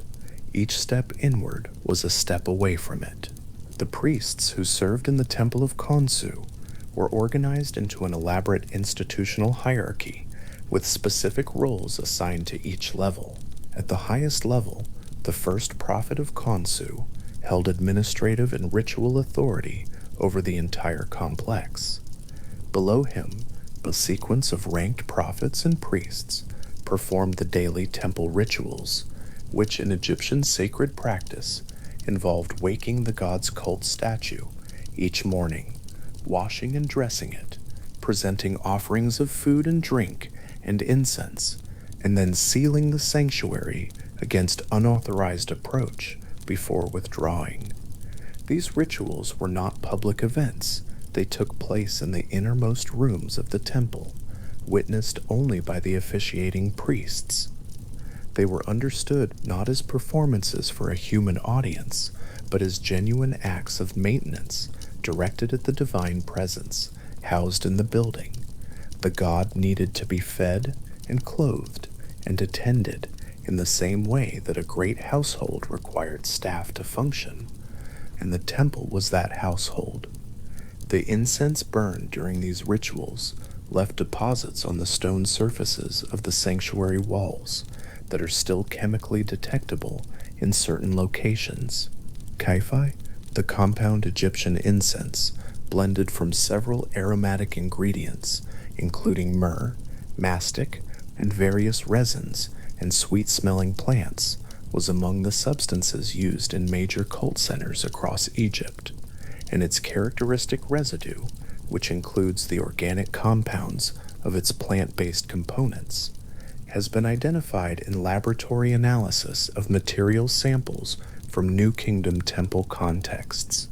The smell of Kaifi is impossible to reconstruct from a chemical description. But what can be said is that the air of the innermost sanctuary of Khonsu's temple, during the centuries when daily ritual was practiced there, would have been heavy with it, a dense, sweet, warm smell that accumulated in the enclosed stone space over years and decades of continuous use, becoming eventually an almost structural part of the room's character. What the priests brought into the sanctuary, their bodies, their lamps, their incense, the cloth for dressing the statue, the small vessels of ritual water and food offerings, they also brought back out when they withdrew. The god's inner sanctum was maintained as a space that the outside world did not contaminate, and access to it was tightly controlled through both institutional hierarchy and ritual protocol. A priest entering the sanctuary was required to have undergone specific purifications, bathing, shaving the body, rinsing the mouth with natron solution before approaching the divine image. These purification requirements are documented in inscriptions from multiple temple contexts across Egypt, and their logic was consistent. The divine presence was understood to be sensitive to impurity in a way that human spaces were not, and approaching it carelessly risked both personal harm and a disruption of the sacred order the temple existed to maintain. The processional axis of the temple, the straight line from the entrance pylon through the forecourt through the hypostyle hall into the sanctuary, was not only a spatial convenience, but a theological statement. In Egyptian sacred architecture, the axis of a temple was understood to be a directional arrow, oriented in relation to the Nile, to the cardinal directions, and to the movement of the sun and the relevant celestial bodies. The Temple of Khonsu is oriented along an axis that runs broadly northeast to southwest, a directional choice that scholars of Egyptian temple astronomy have analyzed in relation to the rising and setting positions of significant celestial objects. Whether the specific orientation of the Khonsu temple encoded a lunar astronomical alignment is a question that the available evidence does not definitively resolve, but the general practice of astronomical orientation in New Kingdom Theban temples is well documented, and the choice of axis at any major cult site was understood to be meaningful rather than arbitrary. In the Ptolemaic period, when Greek-speaking rulers of Egyptian background governed Egypt from Alexandria, the temple received further additions and modifications that reflect the layering of Greek aesthetic conventions onto the existing Egyptian framework. Ptolemaic period representations of Khonsu show a deeper golden hue in their pigments, reflecting shifts in Egyptian artistic conventions under Greek aesthetic influence, and certain architectural elements added during this period demonstrate the hybrid visual language that characterized Ptolemaic sacred building. The essential form of the cult, however, the bark shrine, the daily ritual sequence, the oracle function, the iconographic program of the walls, persisted through these changes without fundamental disruption. The grammar of the temple was conservative in the way that sacred grammars tend to be. It could absorb new vocabulary without abandoning its syntax. One particular detail from the hypostyle hall deserves attention. The painted ceiling above the central aisle of the hall shows remnants of the astronomical imagery that once covered it fully. Stars arranged in register bands across the blue-black field, with the star positions marking seasons and significant risings.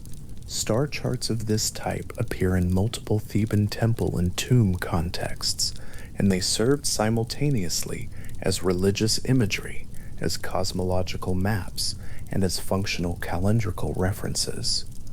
The ceiling of the hypostyle hall was a calendar, painted in the colors of the sky, recording the positions and sequences of the visible heavens across the year.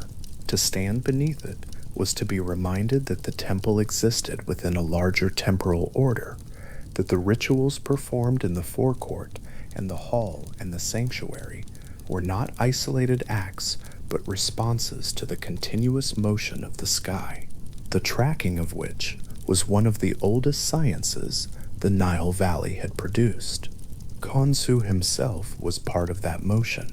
His monthly journey across the sky from full to new and back to full was the pulse that the temple existed to attend to, not to control, but to observe and honor and accompany. The building and its rituals were one long, sustained act of attention directed toward the moving moon. The incense, the offerings, the purified priests, the painted walls, the astronomical ceiling, the gold of the bark, the careful darkness of the innermost sanctuary. All of it was organized around the single fact that the moon moved month after month across the Egyptian sky, and that the Egyptians held this motion to be divine. What the conservation record from the Khonsu temple reveals, in aggregate, is the extent to which the building was invested with intention at every scale, from the foundation deposits placed in the ground before the first stone was laid, to the pigment mixtures chosen for the skin tones of the relief figures on the walls, to the star charts on the ceiling, to the processional axis of the entire complex. Nothing in the design of the temple appears to have been decided without consideration. The builders understood themselves to be constructing not simply a functional building, but a cosmological instrument, a machine for maintaining a particular relationship between the human world and the divine one, between the city of Thebes and the traveling moon above it. The faience amulets in those foundation deposits were the first thing placed when the building began. They went into the dark beneath the stone before a single wall had risen, before a single priest had performed a single ritual in the space that the building would eventually enclose. They were placed there as the statement of an intention. This is whose house this will be, and we mark that from the very beginning, in the ground itself, in objects that no one will ever see again, but that will remain here as long as the building does. The builders of Ramesses III's court knew how to make something last. They had examples all around them of what lasting looked like. The temples of their predecessors, the great pylons of earlier kings, the painted tombs in the hills across the river.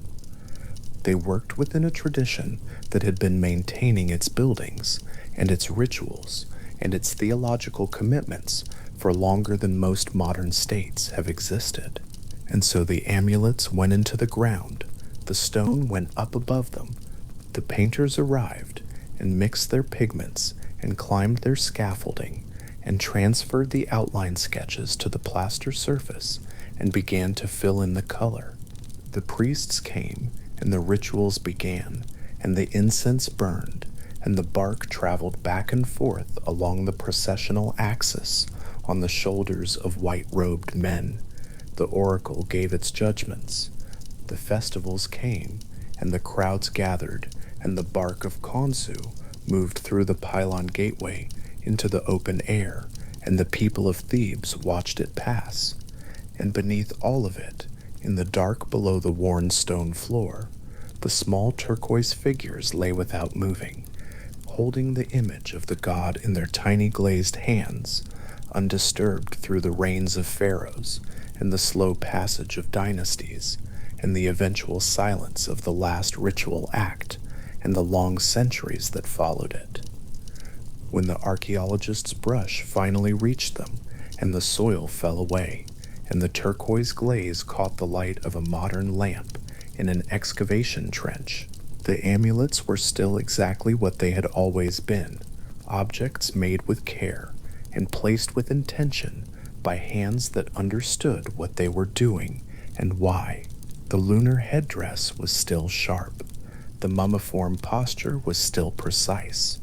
The glaze was still the particular blue-green that the craftsmen of the 20th dynasty had chosen because it was the color of regeneration and of the living Nile.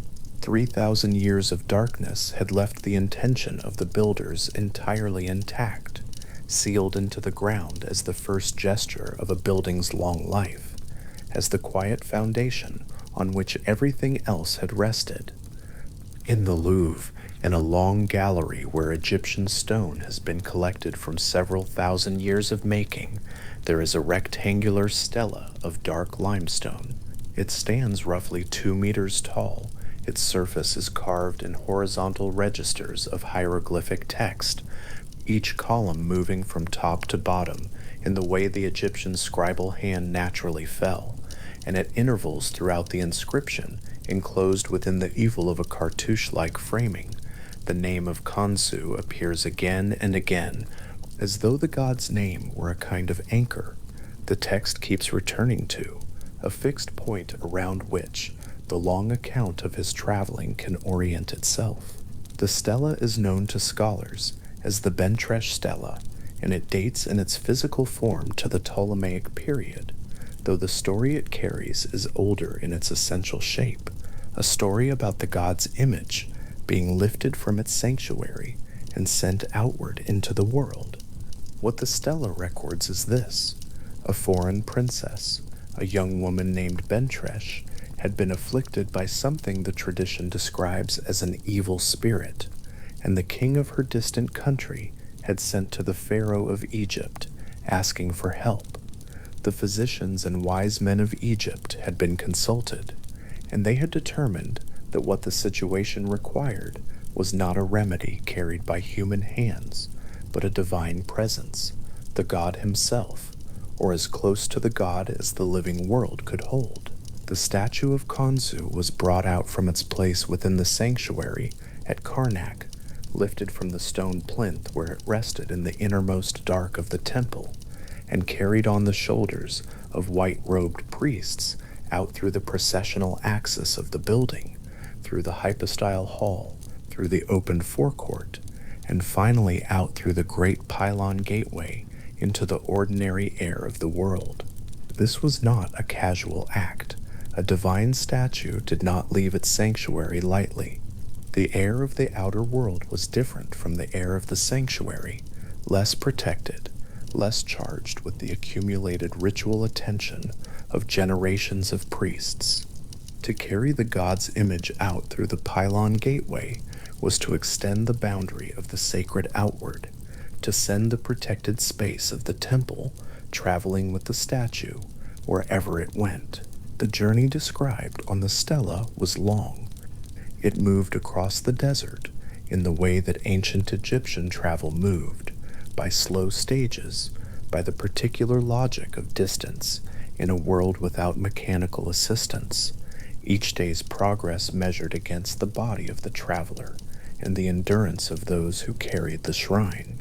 The statue of Khonsu traveled inside a portable bark shrine, a gilded wooden vessel shaped at its prow and stern with the head of the god, and the whole structure was carried on poles resting on the shoulders of the priests, moving through the heat of the day and the relative coolness of the night, the moonlight above making the gold of the shrine's surface visible in the dark. The image of this procession, the statue inside its golden vessel, the priests walking in their white linen, the desert opening ahead and closing behind, is the image the stela was made to preserve.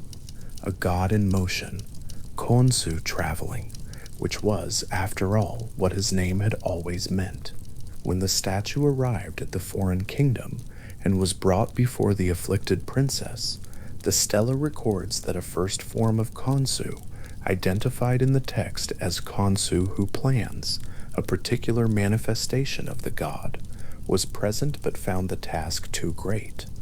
What was required was a second and more potent form, identified as Khonsu the Expeller of Evil Spirits, a designation that appears in the Egyptian tradition for a specific mode of the god's power.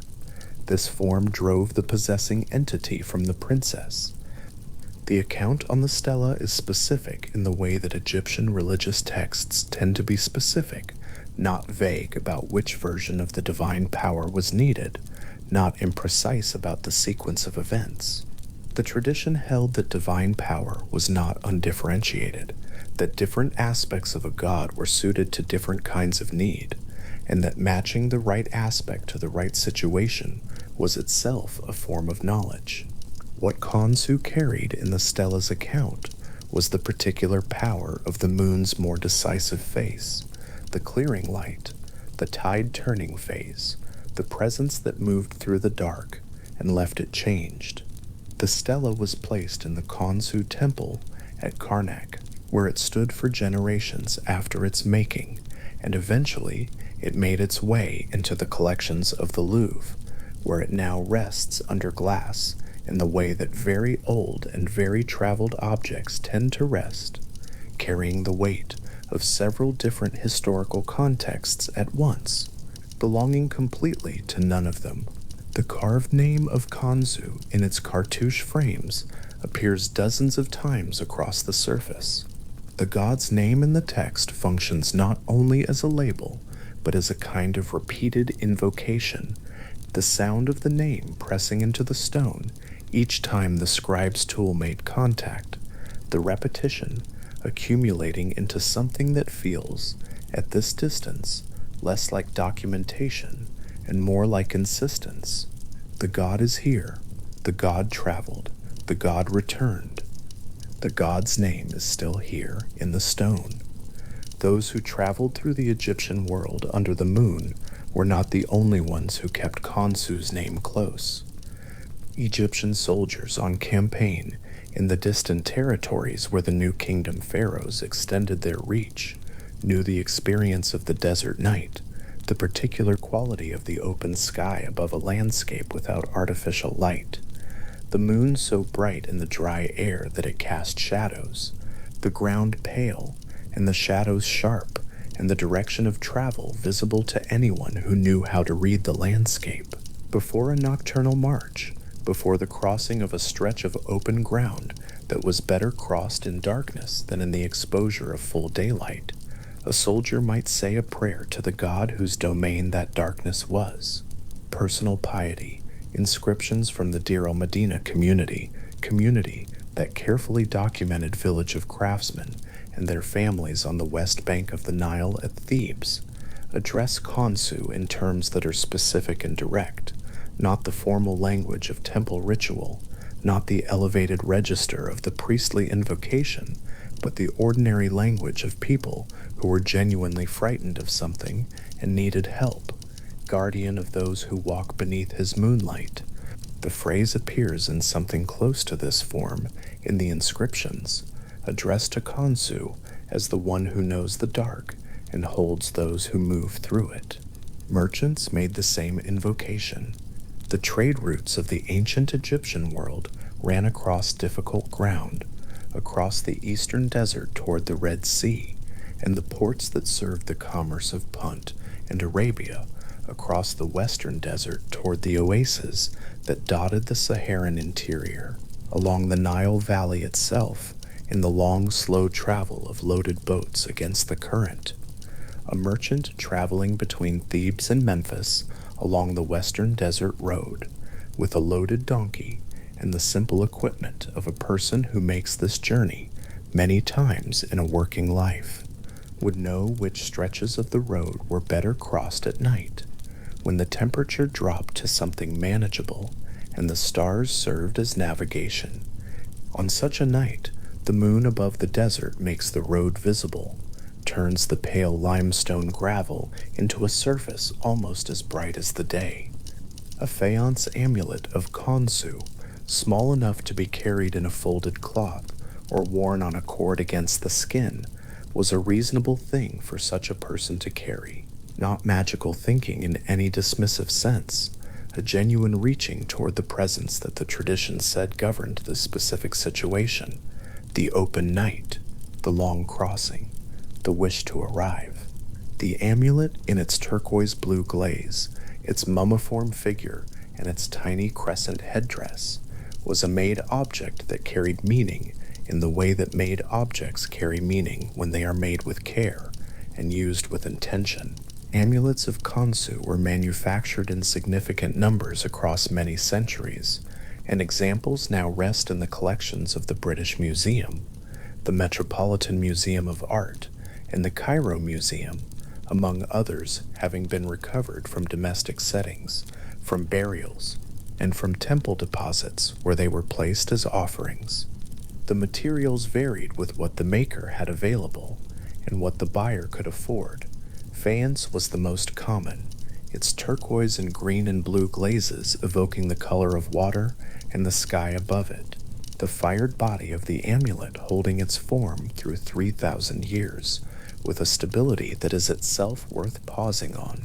Carnelian, a warm orange-red stone, was used for certain examples, its color catching the light in the way that red stones catch light. Lapis lazuli, deep blue and flecked with gold, was reserved for the more expensive pieces, its color the particular blue that Egyptian craftsmen associated with the night sky's deepest register, the blue that appears in the astronomical ceilings of temples and tombs, where the stars are rendered in gold against a dark background.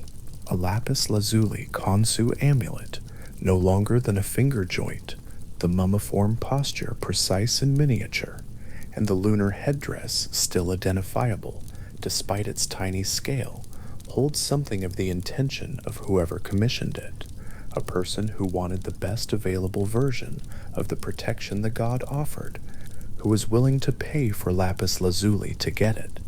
The conservator who holds such an object under examination, lighting today, sees first the physical surface, the particular quality of lapis lazuli, which absorbs light differently from faience, which has a slight texture under the fingertip, which carries on its interior the characteristic gold flecking of iron pyrite that no other stone quite duplicates. The lunar headdress carved into the tiny surface, the crescent beneath, and the disk above is still sharp. 3,000 years have not softened the line of the crescent's curve. The craftsman who made this object worked with a tool no larger than a needle on a surface no larger than a thumbnail, and the intention of that work persists in the stone, carried forward through all the intervening time by nothing more than the hardness of the mineral and the quality of the original carving. This is what very old-made objects do when they survive. They carry the specificity of their making intact, the pressure of the original hand still legible in the result. Khonsu's protective reach extended, in the Egyptian understanding, to passages of particular vulnerability. The god was associated in the theological tradition with the royal placenta, treated in Egyptian royal ideology as the physical double of the king, a kind of material counterpart to the Khonsu, the animating force that Egyptian thought understood to be distinct from the body it inhabited. The royal placenta was given its own shrine, its own ritual attention, its own place in the ideological landscape of Egyptian kingship. To associate Khonsu with this object was to place him at the threshold between not yet born and born, the passage through which every life entered the world, the moment of greatest vulnerability that every person, including every pharaoh, had once passed through. From there, the association extended outward: birth, illness, the crossing of dangerous terrain at night, the passage from life to death. These were all thresholds, moments when what had been held might be lost, when the boundary between the protected and the unprotected was thin and required attention. Khonsu was present at all of them, not as the god of death, which was a different theological domain entirely, but as the god of the passage itself, the guardian of the crossing, the one whose name meant to travel and whose domain was every form of traveling. In this way, the moon made theological sense as his body and his light. The moon crosses, every clear night, in the Egyptian sky above the desert. The moon makes its arc from the eastern horizon to the western, tracing the path that the Egyptian world described as travel across the body of the sky. It rises changed, fuller or narrower than the night before, brightening across the 2 weeks of its waxing, and then diminishing across the 2 weeks of its waning. But the motion across the sky each night is constant, the crossing regular, the god's path unvarying above the world that changes beneath him. For a merchant on a desert road, the moon overhead was not an abstract symbol. It was a source of light sufficient to see by, a means of direction in a landscape with few landmarks, and in the Egyptian understanding, a presence that was aware of what moved below it, a god who had governance over exactly this kind of night, exactly this kind of crossing. The craftsmen of Deir el-Medina understood the god in similar terms, though their nights were different from the desert road. The village sat in a dry valley on the west bank of the Nile at ancient Thebes, separated from the agricultural land of the floodplain by the ridge of limestone cliffs that divided the living city from the necropolis, the city of the dead, which was also the site where the craftsmen worked. The men of Deir el-Medina spent their working days in the tombs of the Valley of the Kings, cutting and painting chambers in the limestone, and their personal lives were conducted in the small mud brick houses of the village, with the intimacy and friction of any small community of people who know each other entirely too well. Their religious life was rich and documented with unusual completeness because they were literate. These were craftsmen who worked with words and images as their daily material, and they left behind texts of many kinds, including the personal piety, inscriptions, and votive stelae that record their individual relationships with the gods they worshipped. A craftsman from Deir el-Medina, kneeling before a small household shrine set into a niche in a mud brick wall, would have known the prayer he was saying in the way that all regularly repeated things are known, in the body, in the rhythm of the words, in the particular way the chest opens, and the breath slows when the words begin. A clay lamp burning at the base of a simply painted image of Khonsu, the man's wife unwell in the room behind him, or his child feverish, or the situation at work gone difficult in some way that required divine attention before it could be resolved. The moon visible through the low doorway, the Egyptian night outside the door, the sound of the village settling into its particular nocturnal quiet. The household shrine of Khonsu was not the great temple at Karnak. It had none of the temple's scale, none of its accumulated ritual grandeur, none of the professional priestly apparatus that maintained the god's formal cult. But the god addressed from a household niche in a mud brick house was the same god whose statue was carried on the shoulders of white-robed priests through the processional axis of the Karnak temple during the great festivals. The tradition held both forms of address simultaneously, the intimate and the monumental, without discomfort. Votive stelae dedicated to Khonsu by private individuals, not pharaohs, not high priests, but craftsmen and their wives and their children, have been recovered from Karnak in significant numbers. These are small stone slabs carved with images of the god and with texts that record what the worshipper was asking for or what they had already received and were offering thanks for. The formulaic language of these stelae follows patterns that the craftsmen knew and used and varied slightly in accordance with their particular situations, the way that any deeply learned form accommodates the needs of specific lives. The god depicted on these private stelae is recognizable: the mummiform posture, the crescent and disc headdress, the crook and flail held at the chest. But the scale is domestic. The carving is the carving of a craftsman who is good at his work, but not working on the scale of the Karnak hypostyle hall. The intimacy of these objects is part of what makes them moving. They were made by people who needed something, addressed to a god they believed could provide it, and placed in a temple precinct so that the god's proximity to the object would sustain the conversation the object represented.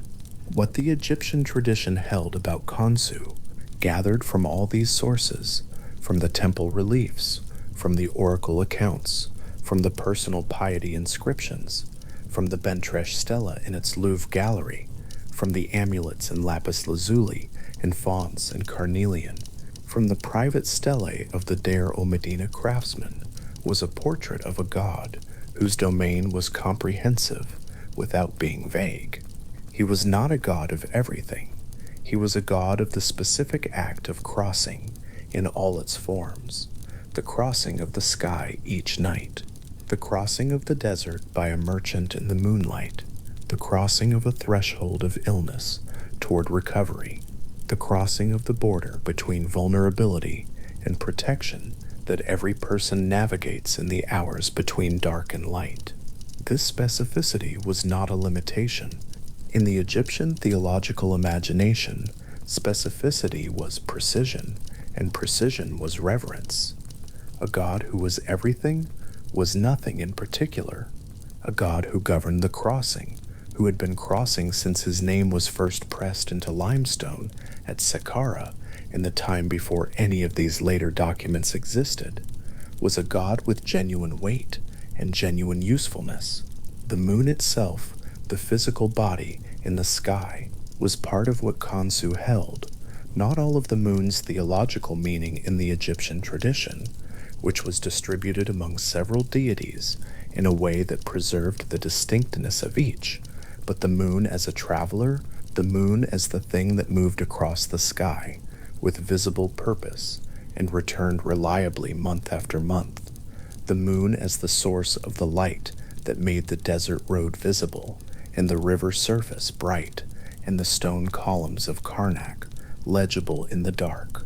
What the Egyptian eye saw in the moon's motion, the regular arc of it, the way it rose and fell through its monthly cycle and then began again, the constancy of its path across the changing year, the Egyptian theological imagination gave a name and a face and a headdress and a set of attributes and placed inside a temple and addressed in prayer and carried on the shoulders of priests through the city during festivals and sent out across the desert inside a golden shrine when the need was great enough to require it.